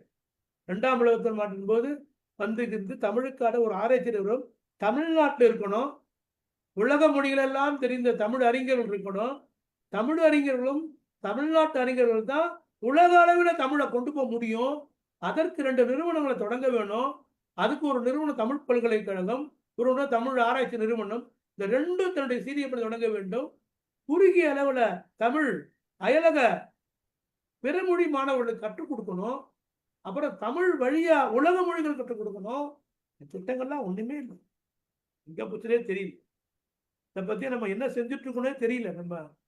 நம்ம அமைப்புகளும் நம்முடைய நிறுவனங்களும் என்ன செய்து கொண்டிருக்கிறோமோ தெரியல. தமிழுக்கான ஒதுக்கப்படுவதும் இல்லை நிதிகள் எல்லாம். நம்ம வந்து சுபாஷினி மேடம் தான் முயற்சி எடுத்து சென்னை பல்கலைக்கழகத்துல தண்டனை அடிகளாருக்கு ஒரு கருத்து நடத்துறாங்க. அதுல என்னையும் பேச கூப்பிட்டுருந்தாங்க. நம்ம அரசு சார்பா அரசு அதிகாரியும் வந்திருந்தாங்க. நாங்க தான் முன்னெடுத்துட்டு இருக்கிறோம். பல்கலைக்கழகம் செய்ய வேண்டிய பணிகளை தனிநபர் செய்து கொண்டிருக்கிறோம். தனிநபர் செய்ய வேண்டிய பணிகளை பல்கலைக்கழகம் செய்து கொண்டிருக்கிறோம். இப்படி இருந்தால் நாம் எப்படி தமிழை உலக அளவிலே கொண்டு செல்ல முடியும்? அப்படி நம்ம அடுத்த நூற்றாண்டுக்கு தமிழை கொண்டு போவதற்கு நம்முடைய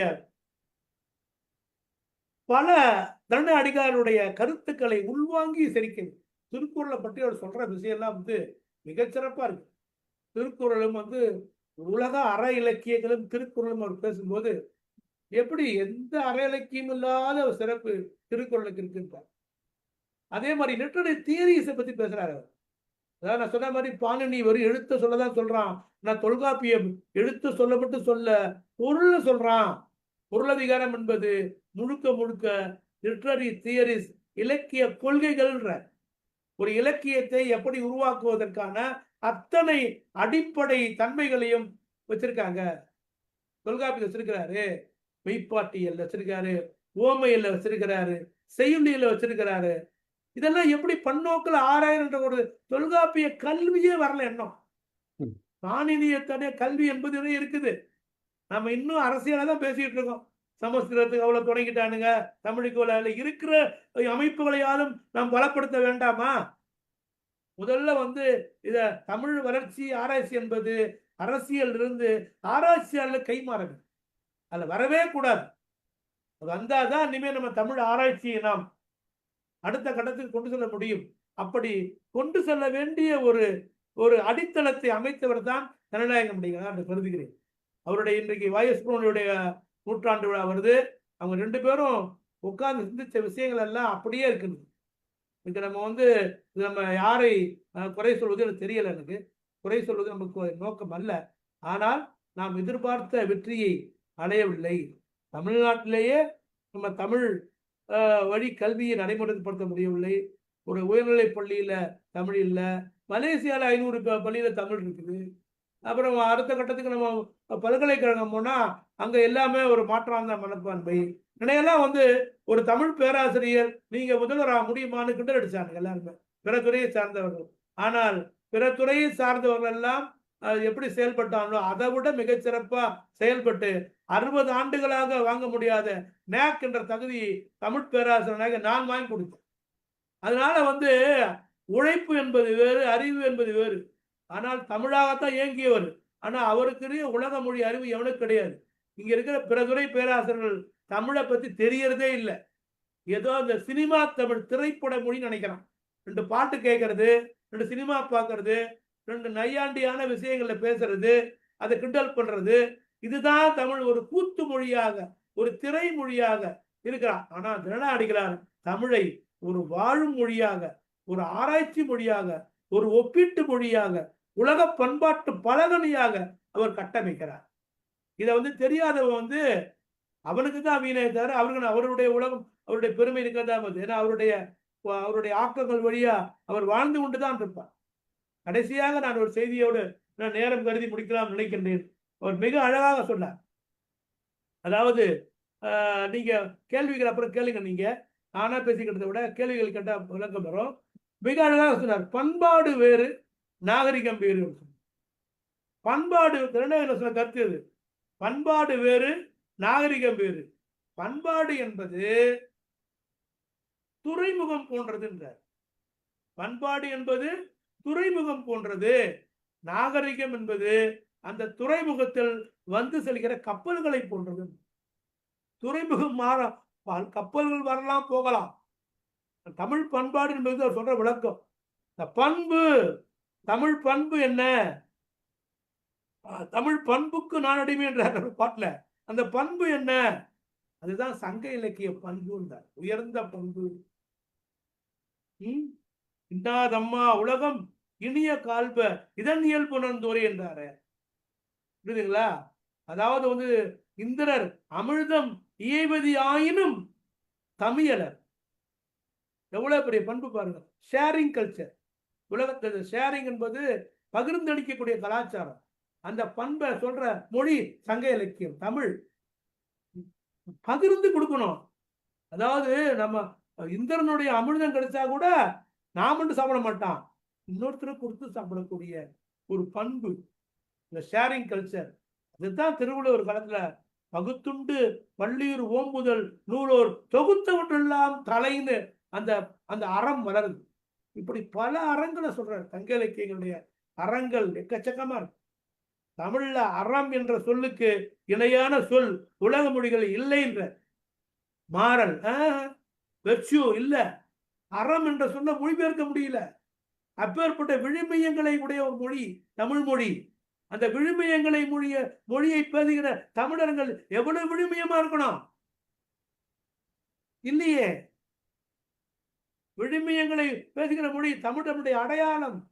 தமிழ் எங்கள் உயிருக்கு நேர்னு ஏன் சொன்னா பாரதிதாசன்? ஏன் மொழிக்காக எல்லாம் உயிரை கொடுத்தாங்க? தன்னுடைய தேக்குமுறை தேகங்களை எல்லாம் ஏன் உயிருக்காக கொடுத்தாங்க? இந்த மொழியினுடைய தொன்மை, பாரம்பரியம், சிறப்பு, பெருமை, பன்மைத்துவம், சமய சார்பற்ற தன்மை, ஈர்க்கிற முறை. உலக அறிஞர்கள் எல்லாம் ஈர்த்ததில்ல. சமயம் பொறுப்ப வந்த கிறிஸ்துவ அறிஞர்கள் எல்லாம் தமிழ்ல தன்னை ஈடுபடுத்தினாங்களே. தமிழ்ல ஒரு காப்பியத்தை முனைய எந்த தமிழ்நாட்டிலே தமிழை போற்றாத எந்த சமயமோ தமிழ்நாடு நடைபெற முடியாது. அது பௌத்தமா இருந்தாலும் சரி, சமணம் இருந்தாலும் சரி, கிறிஸ்துவம் இருந்தாலும் சரி, இஸ்லாம் இருந்தாலும் எல்லாம் எடுத்து பாருங்க, ஒரு காப்பியமாவது பாடியிருப்பான். தமிழ்ல தன்னை புலவை காட்டிக்க முனையலாம். ஆனால் தமிழர்கள் தான் நாம் தமிழா அப்படின்றோம். நீ பேசுவது தமிழா அப்படின்னா நமக்குள்ளே நாம் பிரிவினைகள் பேசிக்கொண்டு நமக்குள்ளே எல்லா வேலைகளும் செய்து கொண்டு இருப்பவர்கள் நாம் தான். நம்முடைய மனப்பான்மையை மாற்ற வேண்டும். ஆட்டிடியூட் சேஞ்ச் வரணும். எல்லாத்துலயும் நானே செய்ய தேவை கிடையாது. தயவு செய்து நல்ல அறிவில் சிறந்தவர்கள் ஆராய்ச்சியாளர்களை முன்னுக்கு நீங்க பின்னுக்கு பணி செய்யுங்க. எல்லாத்துலயும் மேடை எப்படின்னு முன்னாடி போகாதீங்க. உலகத்தமிழ் ஆராய்ச்சி என்றால் அதற்கு சில தரங்கள் இருக்குது. எப்படி நம்ம டாக்டரா போறோம், படிச்சிருக்கணுமா அறுவை சிகிச்சை, அதுக்குன்னு தமிழ் ஆராய்ச்சிக்குன்னு சில தடயங்கள் இருக்கு, சில தடங்கள் இருக்கு, சில ஆழங்கள் இருக்கு. அவங்க தான் வரணும். எல்லாரும் வந்துட முடியாது. இது பொழுதுபோக்கான இடம் அல்ல. தமிழ் ஆராய்ச்சி என்பது இந்த அறிவார்ந்த செயல், உலகை திரும்பி வைக்கக்கூடிய செயல். அதனால் ஒரு நல்ல செயலை செய்தால் அவரை இணையுங்கள். ஆளுக்கு ஒரு பல்குழுவும் பால் செய்யும் மாதிரி ஆளுக்கு ஒரு குழு அமைத்துக் கொண்டு நமக்குள்ளே பெருமை வீசிக்கொண்டு கருணாநிதிகளுடைய சிறப்புகளை தெரியாமல் வாழ்வதும் ஒன்றுதான், வீழ்வதும் ஒன்று. நன்றி, வணக்கம்.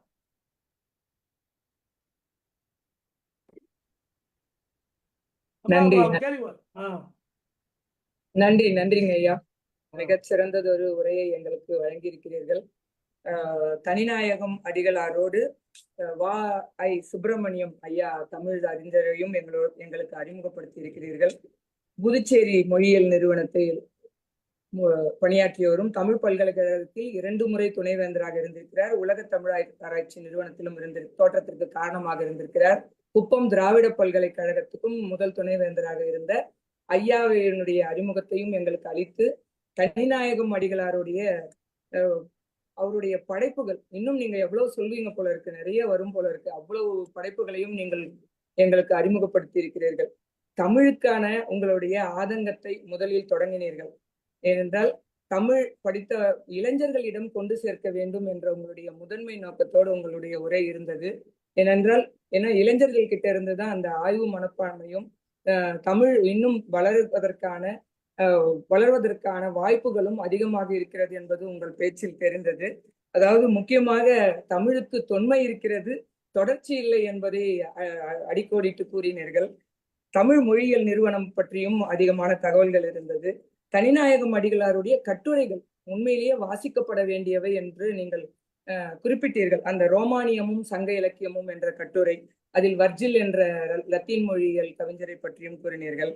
தமிழின் பேராழி என்ற புத்தகம், அவரை பற்றிய மிக ஒரு என்ன சொல்றது, அந்த மாதிரி அவருக்கான பட்டம் வேற எதுவும் கொடுக்க முடியாது போல. அதை விட அதிகமான ரொம்ப நல்லா இருந்தது. தமிழின் பேராழி என்ற பெயரே ரொம்ப நல்லா இருந்தது.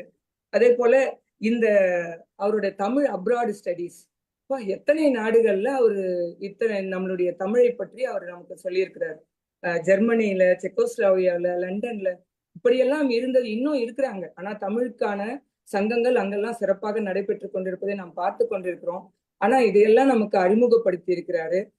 ஆனா தமிழ்நாட்டிலையும் இல்ல நம்ம இந்தியாவில இருக்கிறத பத்தி தான் இன்னும் இருந்தா நமக்கு நிறைய செஞ்சிருப்பார் போல இருக்கு. இதுவே அதிகமான தகவல்களா இருந்தது. அதே போல இந்த தமிழ் வளர்ச்சி அரசியலில் இருந்து ஆராய்ச்சியாளர்களிடம் வர வேண்டும்னு சொன்னீங்க பாருங்க, அது ரொம்ப முக்கியமானதா இருந்தது. ஏன்னா அப்பொழுதுதான் தமிழுக்கான தொன்மையை மேலும் வளர்க்க முடியும் அப்படின்றது உங்களுடைய கருத்தா இருந்தது. மனப்பான்மை மாற வேண்டும் என்ற கருத்தும் இறுதியாக கூறி முடித்தீர்கள். உண்மையிலேயே நம்முடைய தமிழ் வளர்ச்சி துறையில் பிரிவுபட்டு இல்லாமல் தமிழின் தொன்மையை உலகம் முழுக்க பரவ செய்ய நம்முடைய மனப்பான்மை நிச்சயம் மாறும். அதுவும் உங்கள் உரையால், இந்த உரை நிறைய இளைஞர்களிடம் போய் சேர்ந்தால் நிச்சயம் அவர்களுக்கு ஒரு உத்வேகம் ஏற்படும் என்றுதான் நினைக்கிறேன். இப்போது கலந்துரையாடலுக்கு செல்வோம் ஐயா. கலந்துரையாடலில் வினாக்கள் கேட்பவர்கள் கேட்கலாம். ஐயா சண்முக சுந்தரம் ஐயா பேசுகிறீர்களா?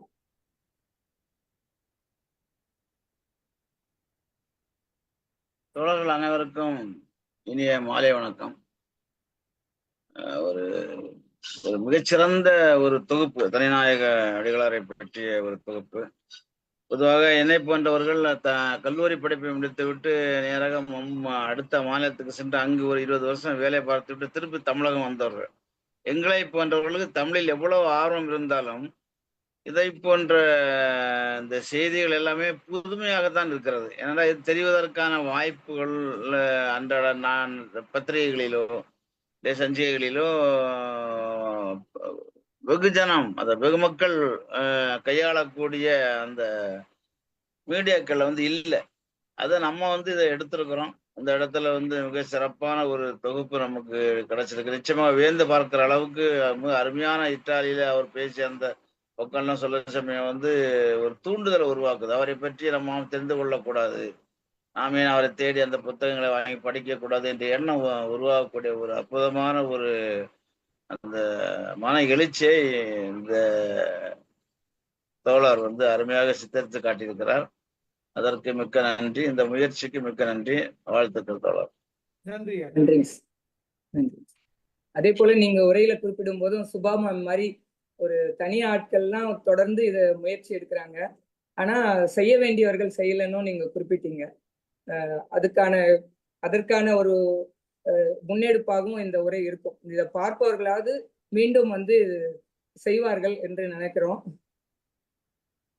ஏசி கிறிஸ்துக்கு 12 சீடர்கள் கிடைச்சா மாதிரி நமக்கு ஒரு 10 பேர் கிடைச்சிருக்காங்க. அவங்க உலகம் முழுக்க எடுத்துட்டு போவாங்க. நிச்சயம் நிச்சயம். அம்மா சுபா மேம் விட மாட்டாங்க கண்டிப்பா. இப்ப அடுத்தடுத்த வேலைகள்லயும் இறங்கி கண்ணன் ஐயா ஏதாவது சொல்ல நினைக்கிறாரு, சொல்லுங்க சார். இல்ல, இந்த ஆண்டு முழுக்க தனிநாயகமடிகளை பற்றி பேசுவது தமிழ் மரபு அறக்கட்டளை செயல்படுகின்றது. தனிநபர்களுடைய பங்குங்கிறது ரொம்ப முக்கியம். அதாவது நம்ம ஒரு அமைப்பு என்று போகும் பொழுது அந்த அமைப்பின் வழியாக செயல்படுவதை விட இந்த ஆர்வம், இப்ப உங்க ஐயா எப்படி ஒரு அந்த பேஷன் சொல்லுவாங்க பாருங்க, அந்த ஒரு ஈடுபாட்டோடு அந்த ஆர்வத்தோடு பேசும் பொழுதுதான் நம்மளால இயங்க முடிகின்றது. அந்த வகையில் ஐரோப்பாவில் இருக்கும் பொழுது தமிழ் மரபு அறக்கட்டளை உருவாவதற்கு காரணமாக இருந்த அந்த ஜெர்மானிய ரிப்பீட்டர், நான் பேசுறது கேட்குதா? ஒழுங்கா கேக்குதா? கேக்குது. ஓகே. அப்போ எங்களுக்கு தோணினது என்னன்னா, இப்போ தமிழ் மொழி பறந்துபட்டு இருக்கின்றது, இப்போது உலகு தழுவி இருக்கின்றது.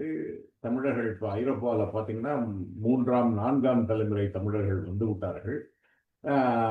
எல்லாரும் நல்லா காசு பண்றாங்க, நல்லா 2 கார் வச்சுக்கிட்டு ரொம்ப சௌக்கியமா இருக்காங்க. அதுல ஒன்றும் இல்லை. பன்மொழி, அதாவது தமிழனுக்கு எம்மொழியும் மிக எளிதாக வருகின்றது. அது ஒரு ஆச்சரியமான ஒரு விஷயம். இப்போ நான் ஜப்பான்ல இருக்கேன், ஜப்பானிய மொழி என்னால் பேச முடியும். நான் ஜெர்மன்ல இருக்கேன், ஜெர்மன் மொழி என்னால் பேச முடியும். இப்போ அயலகத்திற்கு சேர்ந்த தமிழர்கள் இப்பொழுது ஸ்பானிஷ் பேசுறாங்க, ஸ்வீடிஷ் பேசுறாங்க, நார்வீஜியன் பேசுறாங்க, ஜெர்மன் பேசுறாங்க, பிரெஞ்சு பேசுறாங்க. எளிதாக வருகின்றது, ஆங்கிலத்தை சொல்லவே வேண்டாம். ஆக இந்த மொழிகளுக்கு அவங்க எளிதாக கற்றுக்கொள்ளும் பொழுது, நான் ஐரோப்பாவில் இருக்கும் பொழுது எனக்கு தோன்றியது, இந்த மொழிகளை தாய்மொழி போல் பயிலக்கூடிய நம் தமிழர்கள் ஏன் தமிழ் மொழியினுடைய தனிநாயகமடிகள் தனியா எவ்வளவு செஞ்சிருக்காரு ஐயா சொல்ல சொல்லதான் எனக்கு அப்படி வியப்பா இருக்கு. இப்ப அவர் இத்தனை மொழிகளையும் கற்று அந்த மொழியோடு ஒப்பாய்வு செய்து தமிழை பரப்பி இருக்கிறார். இப்போ நமக்கு கிடைத்த வாய்ப்பு 21ஆம் நூற்றாண்டில் என்ன, தமிழர்கள் பிற மொழிகளை தாய்மொழி போல் பேசக்கூடிய ஒரு நிலையில் இருக்கின்றோம். இந்த நிலையில் இளைஞர்கள் தனிநாயகமடிகளை ஒரு முன்னுதாரணமாக கொண்டு தமிழின் வளங்களை இந்த பல்வேறு மொழிகளுக்கு கொண்டு சென்றால் மிக சிறப்பாக இருக்கும் என்று நான் ஆசைப்பட்டேன். நாங்கள் முதலாக தமிழுக்கு ஒரு அமர்வு ஹாலே பல்கலைக்கழகத்தில் வைக்க வேண்டும். அதுவும் ஒரு கிறிஸ்தவ பாதிரியார் தான் நீங்க கூட செயல்பட்டார். சேர்ந்து நாங்கள் உருவாக்க வேண்டும் என்று சொன்னோம்.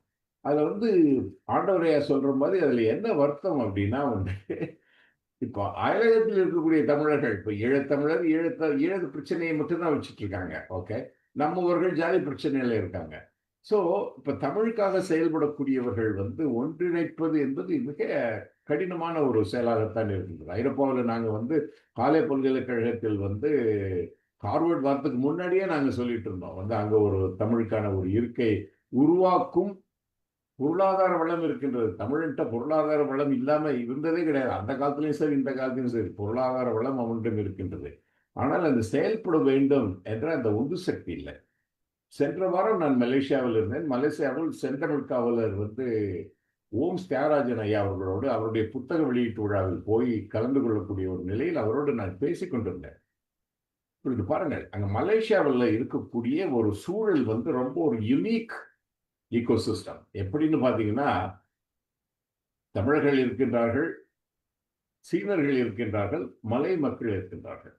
இப்போ நீங்க தமிழர்கள் அங்குள்ள அந்த வெளியீட்டிலேயே பேசிய ரவீந்திரன் அவர்கள், பேராசிரியர் ரவீந்திரன் அவர்கள் பாகாச மலையூல தான் அந்த அழகா பேசுறாரு இங்கிலீஷை விட. ஓகே, இவனுக்கு அது எளிதா வருது. ஆக இவன் இந்த சூழலில் இருக்கும் பொழுது நான் அவர்கிட்ட சொன்னேன், செந்தமிழ் காவலரிடம் நான் சொன்னேன், பள்ளிகளில் தமிழர்கள், அங்குள்ள தமிழர்கள் சீனம் கற்க வேண்டும். ஏன்னா சீன மொழி பேசக்கூடியவர்கள் அங்கே இருக்காங்க. எதற்காக இதை நான் சொன்னேன் அப்படின்னா, இந்த கொரிய மொழிக்கும் தமிழ் மொழிக்கும் உள்ள தொடர்பை பற்றி நான் 2011 சவுத் ஏஷியன் இன்ஸ்டிடியூட்ல நான் அந்த கருத்தரங்கில் பேசும் பொழுது ஒரு ஜப்பானிய அறிஞர் கூர்ந்து கவனித்துக் கொண்டிருந்தார். நான் பேசி முடித்தவுடன் அவர் என்னிடம் வந்து சொன்னார், நான் உங்களை நம்புறேன் அப்படின்னாரு. எப்படி நீங்க சொல்றீங்க அப்படின்னேன். ஜப்பானியினுடைய மிக மூத்த குடி யாயோயி என்று சொல்லக்கூடிய அந்த மக்கள் வந்து கொரியாவிற்கு வந்து கொரியாவிலிருந்து வந்திருக்க வேண்டும் என்று நான் கருதுகின்றேன். எதை வச்சு அப்படி சொல்றாரு அப்படின்னா, ஓனோ அவர்கள் வந்து அதை பற்றி விரிவாக ஆராய்வு செய்திருக்கிறார்கள். நமது பேராசிரியர் சண்முகதாசும் மனோன்மணி சண்முகதாஸ் அவர்களும் மிக மிக விரிவாக வந்து இந்த இரு மொழிக்கும் உள்ள, அது சங்க காலத்தினுடைய அந்த தமிழுக்கும் அதற்கும் உள்ள அந்த தொடர்பு, அதை பற்றி இந்த இனம் வந்து யாயோயி ஆய் குலம், ஆயிலிருந்து தான் வந்து கொரியாவிலே நான் சொல்றதும் இந்த ஆய்குல பெண் தான் அந்த செம்போளம் என்ற பெண். ஆக இவள் அந்த ஆய்குடிகள் தான் வந்து ஜப்பானிய பழங்குடிகளாக, ஜப்பானினுடைய மிக பழைய குடிகள் என்று சொல்லக்கூடிய அந்த யாயோகி என்ற இனம் தமிழின கலப்புள்ள ஒரு இனம். தமிழர்கள் தான் இருந்திருக்க வேண்டும், அவர்கள் வேற நம்ம அது தமிழினம் இப்ப சொல்ல முடியாது. ஆனால் தமிழின கலப்பு என்பது அங்கு இருந்திருக்கின்றது. தென்னாசியா முழுக்க நீங்க பாத்தீங்கன்னா வந்து தமிழ் சுவடுகள் எல்லா இடத்துலையும் இருக்கு. நீங்க பர்மா வாங்க, மலேசியா வாங்க, தாய்லாந்துக்கு வாங்க, கம்போடியா வாங்க, இந்தோனேஷியா வாங்க, எல்லா இடத்துலையும் நான் எல்லா இடத்துக்கும் போயிருக்கேன். எல்லா இடத்துலையும் தமிழ் சுவடுகளை பார்க்கக்கூடிய ஒரு சூழல் இருக்கு. ஆக நான் அங்க அவர்கிட்ட என்ன சொன்னேன் அப்படின்னா வந்து, மலேசியாவில் வந்து ஒரு சீன சூழலும் ஒரு மலை சூழலும் இருக்கும் பொழுது இவர்கள் அதை மொழிபெயர்த்து அந்த மொழிக்கு கொடுக்கணும். இந்த மலை மொழியில வந்து 25 விழுக்காடு நிச்சயம் தமிழ் வார்த்தைகள் இருக்கும். இவன் இவ்வளவு எளிதாக மலை மொழியை பேசும் பொழுது உன் இலக்கியத்தை நீ மலை மொழிக்கு மாற்றி இருக்கிறாயா என்ற கேள்வி வந்து வருது. அதே போல சீன மொழிக்கு நீ மாற்றிருக்கின்றாயா? எதுக்கு சொல்ல வந்தேன் அப்படின்னா வந்து, அவர் காம்பே வந்து பேராசிரியர் காம்பே வந்து என்கிட்ட சொல்ற பொழுது இந்த பேச்சை கேட்டதுக்கு அப்புறம் அவர் ஆய்வு செய்யறாரு. அவர் ஆய்வு செய்து என்ன பண்றாரு, சீனத்தினுடைய குரோனிக்கல்ஸ் சொல்லுவாங்களா, அந்த ஆவணங்களை எல்லாம் எடுத்து பார்க்கிற பொழுது கிமு 300 இருக்கக்கூடிய அந்த சீனர்கள் பயன்படுத்திய வார்த்தை, அதுவே அதைத்தான் பாண்டியர்களை குறிக்கக்கூடிய ஒரு வார்த்தை தான் இந்த பெண்ணுக்கு நான் செம்போழம்னு பேர் வச்சிருக்கேன். அவளுடைய பேரு நீங்க ஆழமா பாத்தீங்கன்னா வந்து ஹோஹ்வான் ஓக் அப்படின்னு வரும். இந்த ஹோஹ்வான் ஓக்ல இந்த ஓக்குங்கிறது வந்து பிறழ்வுன்னு ஒதுக்கிறார். ஹோஹ்வான் அப்படின்னு பார்க்கும்போது அந்த ஹுவான் அப்படிங்கிறத வந்து அது சீனத்துல எப்படி உச்சரிக்கப்படுகின்றது, ஹோங் யூ அப்படின்னு உச்சரிக்கப்படுது. அந்த ஹுவாங்கிறது யூ அப்படின்னு உச்சரிப்போம். ஹோங் யூ அப்படின்னா 3000 அதாவது கிமு 360 போன்ற காலகட்டத்தில் பாண்டியர்களை குறிக்கும் சீன சொல் அது. அப்ப இந்த பெண் வந்து அங்க போய் வந்து நான் ஒரு பாண்டிச்சின்னு சொல்லியிருக்கா, நான் பாண்டி நாட்டுல இருந்து வந்த பொண்ணு, அதனாலதான் உங்களுக்கு இரட்டை மீன் சின்னமாக இருக்கு. இத பாருங்க, இந்த ஜப்பானிய அறிஞர் வந்து சீனத்தை தோண்டி, சீன ஆவணங்களை தோண்டி ஒரு ஒரு அற்புதமான ஒரு ஆய்வை கொடுக்கிறாரு. என்னுடைய ஆதங்கம் எல்லாம் என்னன்னா, சீனத்துல நம்மளுடைய தமிழ் தடங்கள் நிறைய இருக்கு. நீங்க யோசிச்சு பார்க்கணும், அங்கிருந்து வரக்கூடிய சீன பிரதமர் வந்து டெல்லியில வந்து மோடிஜியை பார்க்காம மாமல்லபுரத்துல பார்க்கணுங்கிறாரு. எதற்கு மாமல்லபுரத்தில் வர வேண்டும்? அவனுக்கு தெரியுது என்னுடைய பண்டைய தொடர்பு என்பது தமிழகத்தின் வழியாகத்தான் போயிருக்குன்னு தெரியுது. அந்த தொடர்பை நம்ம வந்து திரும்ப மீட்டுருவாக்கு பண்ண வேண்டும். சீனம் கத்துக்கணும், நம்ம ஜப்பனீஸ் கத்துக்கணும், புதிய மொழி கத்துக்கணும்.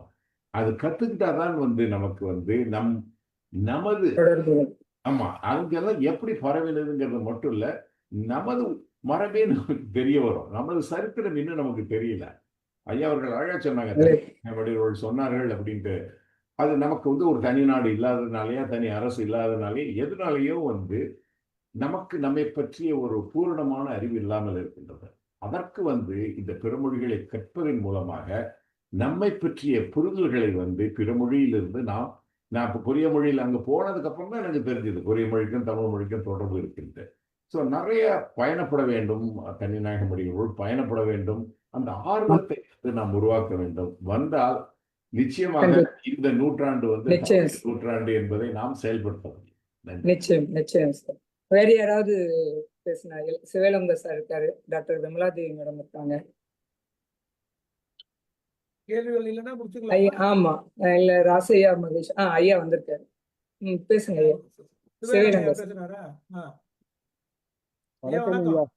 வணக்கம். வணக்கம் இளங்கோ, வாங்க. வணக்கம் எல்லாருக்கும் வணக்கம். நல்லா இருக்கீங்களா? அற்புதமான ஒரு உரை இன்னைக்கு, ஒரு வாய்ப்பு உங்களுடைய உரையை கேட்டது. அதாவது தனிநாயகம் அடிகளாரை பற்றி கேள்விப்பட்டது எல்லாம் இருக்குது. ஆனா அதெல்லாம் ரொம்ப குறைவு. உங்களுடைய இது பேச்சுக்கு அப்புறம் இவ்வளவு செய்திகள் அவரை பற்றி நிறைய எங்களுக்கு புரிய வச்சுங்க. இதெல்லாம் ஏற்கனவே நாங்க எல்லாம் தெரிஞ்சிருக்கணும். நீங்க சொன்ன மாதிரி எவ்வளவோ படிச்சிருக்கணும், ஆழ்ந்து போயிருக்கணும்.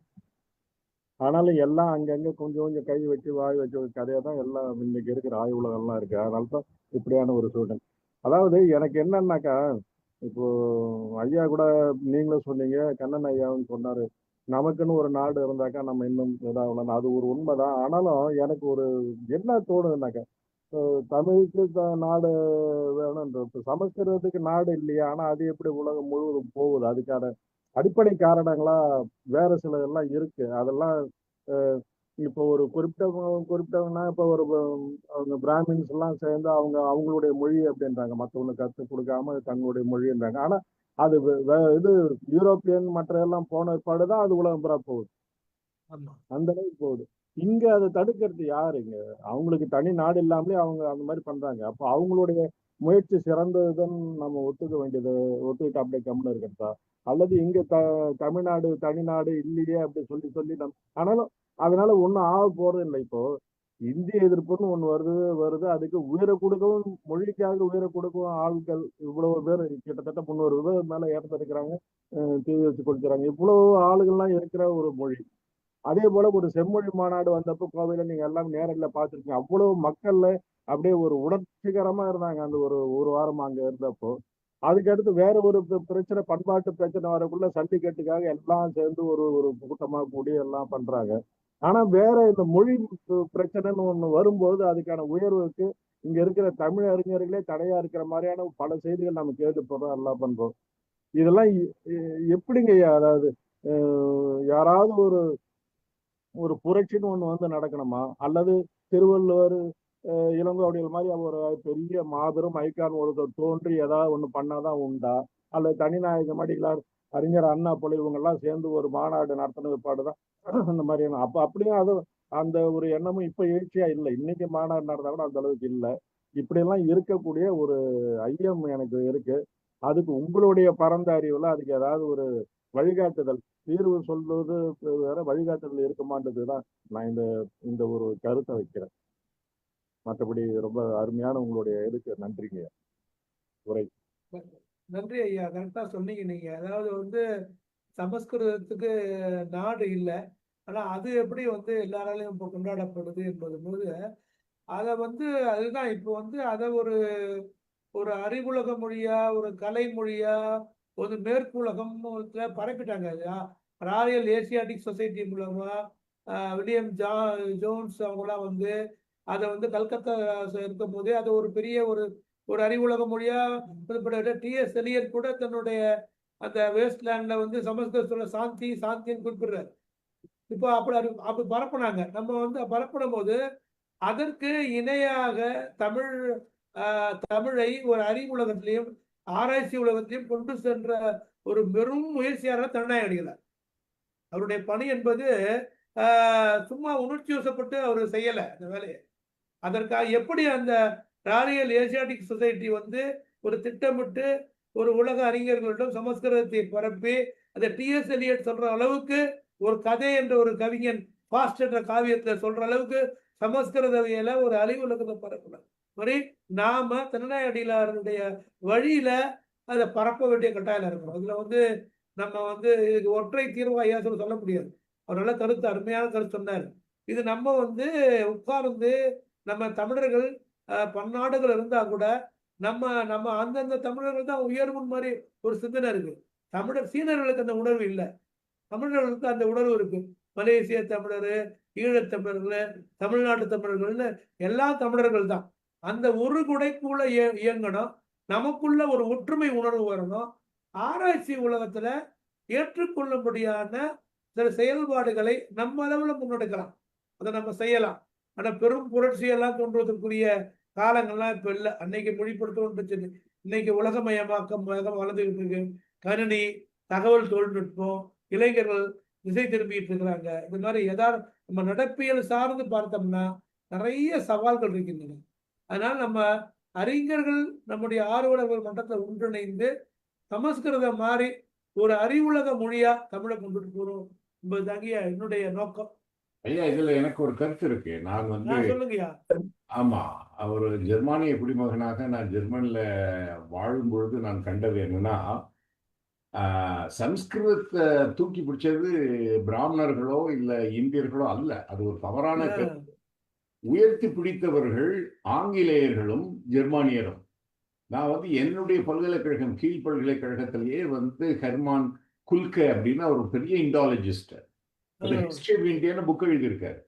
அவர்கிட்ட நாங்க வந்து பிரேக்ஃபாஸ்ட் சாப்பிட்டுட்டு இருக்கும் பொழுது நான் கேட்டேன். அவர் அடிப்படையில் வந்து அவருடைய பிஹெச்டி தீசிஸ் வந்து சிதம்பர மகாத்மியம்னு சிதம்பரத்தை பத்தி தான் அவர் ஆரம்பிச்சிருக்காரு. நான் சொன்னேன், சரி சிதம்பரத்தில் ஆரம்பிச்சு நீங்க ஏன் தமிழ்ல போல அப்படின்னா, அவர் சொன்ன ஒரு உண்மை ரொம்ப ஆச்சரியமா இருந்தது. அவர் சொல்றாரு, சமஸ்கிருதத்துக்கும் ஜெர்மனி மொழிக்கும் உள்ள தொடர்பு எங்களுக்கு ரொம்ப எளிதா இருக்கு. சமஸ்கிருதத்தை கத்துக்கிறது எளிதா இருக்கு. ஏன்னா எங்களுக்கும் அதுக்கும் ஒரு ஆழமான தொடர்பு இருக்கு. ஆங்கிலேயன் அப்படிதான் சொன்னான். ஆங்கிலேயனுக்கும் வந்து ஆங்கில மொழிக்கும் சமஸ்கிருதத்துக்கும் உள்ள தொடர்பு ரொம்ப ஆழமான தொடர்பு இருக்கு. அப்போ அவங்களுக்கு வந்து எளிதாக, இப்ப நீங்க எல்லா இன்டாலஜிஸ்டும் பாருங்க, நீங்க உலகத்தில் உள்ள எல்லா இன்டாலஜிஸ்டுக்கும் சமஸ்கிருதம் தெரியும். சமஸ்கிருதம் தெரியாம அவங்க வந்து இண்டாலஜி படிக்க மாட்டாங்க. ஓகே, இது அவங்க இண்டாலஜிஸ்டா பண்ணின வேலை. இது அதை வசதி பிடிச்சது வந்து சமஸ்கிருதத்தை. தமிழுக்கு உண்மையில அதே போல நான் கேட்டேன், ஏன் உங்களுக்கு தமிழ்னா, இந்த தமிழ் மொழி தொன்மையான மொழி, இது கொஞ்சம் ரொம்ப வேறு வித்தியாசமான மொழியா இருக்குது. என்னுடைய ஆய்வுல இருந்து நான் என்னதுன்னா, தமிழ் மொழி கிழக்கு பரவிய அளவுக்கு மேற்கு பரவல. இப்ப மேற்கு வந்து உங்களுக்கு வந்து இந்தோ ஆரிய குடும்பம் அந்த மொழிகள் தான் போயிருக்கு. ஆனால் நான் அதான் சொல்றேன், கிழக்கு நோக்குகன்னு. கிழக்குல பூரா தமிழ் மொழி போயிருக்கு. அதை பற்றி நாம் இன்னும் ஆராய்ச்சியே பண்ணல. அங்க வந்து தமிழை வசதி வைக்கல. ஆனாலும் ஐரோப்பாவில் நீங்க பாத்தீங்கன்னா ஜெர்மானிய அறிஞர்கள், சுபா ரொம்ப அழகா 2-3 புத்தகம் எழுதியிருக்காங்க. எப்படி ஜெர்மானிய அறிஞர்கள் தமிழினுடைய முதல் நிகண்டு கொண்டு வருது, தமிழுடைய அதெல்லாம் வந்து மொழிபெயர்த்திருக்காங்க. ஒரு அகராதி கொண்டு வருதுல இருந்து திருக்குறளுடைய 3 பாலும் வந்து அவங்க வந்து மொழிபெயர்த்திருக்காங்க. ஆக அது ஆங்கிலேயர்களோட செய்யாத வேலையை ஜெர்மானியர்கள் பண்ணியிருக்காங்க. ஆமா, ஒரு கேப் விழுந்துருச்சு. அதுக்கப்புறம் திரும்ப வந்து இப்பொழுது வந்து கொலோன் பல்கலைக்கழகத்தில் வந்து தமிழாலஜி அப்படின்னு ஒரு தனியா ஒரு டிபார்ட்மெண்ட் இருக்கு. அங்கேயும் நீங்க சொன்ன மாதிரி ஃபண்ட் இல்லாம வந்து மாணவர்கள் இல்லாததுனாலையும் அது மூடப்பட வேண்டிய ஒரு நிலை இருக்கு. ஆக தமிழை வந்து நம்ம உயர்த்தி பிடிக்க வேண்டியது தமிழர்கள் தான். நம்ம வந்து அது தனிநாயகம் அடிகள் நீங்க சொல்றது போது திரும்ப திரும்ப எனக்கு ரொம்ப பிரமிப்பா இருக்கு. அவர் எல்லாம் அடிகோலிட்டாரு. அவர் ஒரு ராஜபாட்டா போட்டு வச்சிருக்காரு. அதை பின்பற்றி நம்ம நடந்தாலே போதும்னு எனக்கு தோணுது. நன்றி. நன்றி, நன்றிங்க சார். வேற யாராவது, விமலா தேவி, அவங்க சாந்தலட்சுமி மேம் யாராவது கேட்கணும்னா? எனக்கும் ஒரு கேள்வி இருக்கு. சரி, இப்போ அவரோட இதழ் தொடங்கி நடத்தினாருன்னு சொன்னீங்க இல்லைங்களா? ஒரு காலாண்டு இதழா அவர் ஆரம்பித்தார். தனிநாயகம் அடிகளோட காலாண்டு இதழ். அதனுடைய பேரை நீங்க சொல்லும் போது குறிச்சு வச்சேன். தமிழ் கல்ச்சர். தமிழ் கல்ச்சர். அதுக்கு பிறகு தமிழ் கல்ச்சர் ஸ்டடீஸ்ன்ற இன்னொரு இது. அந்த ஜேர்னல் ஆஃப் தமிழ் ஸ்டடீஸ். இப்போ அந்த இதழோட விவர காப்பீஸ் இருக்குங்களா? இப்போ கிடைக்குதுங்கப்பா. அதாவது உலக தமிழ்நாடு நிறுவனத்துல அந்த தமிழ் பண்பாடு இதழை பற்றி உங்களுக்கு எல்லாத்தையும் போட்டு வச்சிருக்கிறாங்க. ரீபிரிண்டா வந்திருக்குது. அது அவைலபிளா உங்களுக்கு அது எல்லாம் ரெஃபரன்ஸ்ல இருக்குது. நான் பார்த்தேன். அதே மாதிரி ஜேர்னல் ஆஃப் தமிழ் ஸ்டடீஸும் நீங்க அங்க போனீங்கன்னா நூலகத்தில் இருக்குது. பட் தமிழ் கல்ச்சர் வந்து சில இதழ்களை நான் வந்து யூனிவர்சிட்டி ஆஃப் மலாயால பார்த்தேன். அங்க நல்லா பாதுகாத்து வச்சிருக்கிறாங்க தமிழ் கல்ச்சர் இதழை.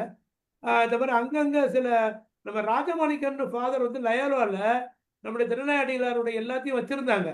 ஆனால் லயோலா இன்ஸ்டியூட்ல நம்ம போய் விசாரிச்ச போது அங்கேயே சில காரணங்களுக்காக அதெல்லாம் எடுத்து வெளியே போட்டாங்க. போய் தமிழ் ஆராய்ச்சியெல்லாம் தேவையில்லை, நம்ம வந்து வணிக கல்வி இருந்தால் போதும் அப்படின்னு தமிழ் திருநாயக அடிகளாரையே வணிகம் ஒதுக்கிடுச்சு. ஏன்னா அங்கேயும் இல்லை. நம்ம ராஜமாணிக்கர் வந்து அதை ஊத்து வச்சார். இப்போதைக்கு உலக தமிழ்நாட்டில் அந்த இதழ்கள்லாம் கிடைக்குது. அந்த இதழ்கள் பார்க்கணும்னா நம்ம இணையத்திலேயே இப்போ வந்து டிஜிட்டலைஸ் பண்ணியிருக்கிறாங்க. கிடைக்குது. சில விஷயங்கள்லாம் கிடைக்குது இணையத்துல. இப்போ முயற்சி எடுத்து அதை மின்மயமாக்க பண்ணியிருக்காங்க. நம்முடைய சுபாஷினி மேடமே சில வேலைகள் பண்ணியிருக்காங்க. வலைத்தளங்களை போனாலும் கிடைக்கும், நிறைய கிடைக்கும். வலைப்பக்கத்துல இருக்கு. ஆனா இருக்குமா இப்போ வந்து அதெல்லாம் இருக்கு. இப்போ இருக்க வேண்டியது பேராசிரியர்களுக்கும் மாணவர்களுக்கும் ஆர்வம் இருக்கணும். ஐயா சொன்ன மாதிரி அந்த தமிழ் நம்ம தான் தமிழர்கள் தான் தமிழை உயர்த்தணும். நம்ம வந்து மற்றவங்கள குறை சொல்லி பிரயோஜனம் கிடையாது. தமிழர்கள் தான் நம்ம தமிழை உயர்த்தணும். நம்மளையும் உயர்த்திக்கணும், தமிழையும் உயர்த்தணும். இன்னொரு என்னன்னா, இப்போ நாங்க பள்ளி அளவுல பார்க்கும்போது இப்போ தமிழ் வரி வடிவ வளர்ச்சியை பத்தி பேசுறோம். இதுல மாற்றங்கள் கொண்டு வந்தவங்க வந்து வீரமாமுனிவர், பெரியார் இவங்க எல்லாம் மாற்றம் கொண்டு வந்தாங்கன்ற லெவல்ல வரைக்கும் தான் பள்ளி அளவுல கொடுக்குறோம். இப்போ இந்த மாதிரி தமிழ்ல முக்கிய பங்காற்றிய தனிநாயகம் அடிகளாரை போல, சுப்பிரமணியம் ஐயாவை போல அவர்களை பற்றிய கட்டுரைகளோ பாடங்களோ கல்லூரி அளவில் கட்டாயம் வைக்கணும். கட்டாயம் பள்ளி மாணவர்களையும் வைக்கணும். நீங்க இந்த நூற்றாண்டு விழாவை கூட நம்ம திருநாயக அடிகளாருடைய நூற்றாண்டு விழாவை எப்படி நம்முடைய சுபாஷினி மடம் சொல்லி எல்லா கல்லூரியும் கொண்டாடுதோ, அதே மாதிரி வி சுப்பிரமணியனுடைய விழாவையும் பள்ளி கல்லூரிகள்ல கொண்டாடணும் தமிழக அரசு. நான் வேண்டுகோளா விடுக்கிறேன். நான் ஆனா இது வரைக்கும் பாடத்திட்டத்துல இல்ல. அதாவது நம்ம பாடத்திட்டத்துல அறிஞர்களையும் வேண்டுகோள் விடுக்கிறேன். இவங்கள மாதிரி திருநாயகடிகளார் மாதிரி இவங்கள நாங்க இருந்து வச்சோம். நாங்க ஒன்றே உலகத்தை பாடமா வச்சோம். நாங்க ஒன்றே உலகம் பாடமா இருந்துச்சு. தமிழ் தூதுவ பாடமா வச்சோம் நாங்க. அதனால திருநாயகடிகளை பத்தி கல்லூரி மாணவர்களுக்கு இப்ப தெரியும். ஏன்னா அதை படிச்சிருப்பாங்க. அவருடைய அந்த ஜப்பான், கொரியா அந்த மாதிரி விஷயங்கள்லாம் அவங்க அப்படி ஒரு உலகம் முழுக்க தமிழ் தூதராசர் அதெல்லாம் கொடுத்துருக்குறோம். அதை செய்யணும். நம்ம செய்வோம். நம்ம இணைந்து பண்ண வேண்டிய வேலை. குழந்தைகளுக்கும் நம்ம வந்து நம்முடைய முன்னோர்களுடைய பெருமையோ, நம் மொழியை பரப்பிய பண்பாட்டை பரப்பிய பெரியவருடைய பெருமையையும் அவங்களுக்கு மொழியில ஒரு மாதிரி சொல்லணும். அப்புறம் இன்னொன்று, இந்த வரி வடிவம் என்பதை நம்ம நிறைய நேரத்தை வீணடிக்க வேணாம். இன்னைக்கு கணினி உலகம் வந்து மாறி போச்சு. எங்கேயோ போயிட்டு இருக்கு. எல்லா வரி வடிவத்தையும் உழுதாங்க எல்லாத்தையும் மொழிபெயர்ப்பு கருவியெல்லாம் வந்து போச்சு. நம்ம என்ன கேட்டீங்கன்னா, இந்தியாவில வந்து இப்ப சிக்கலே இல்லை. எல்லா மொழிகளும் ஆட்சி மொழி ஆக்கிடலாம்.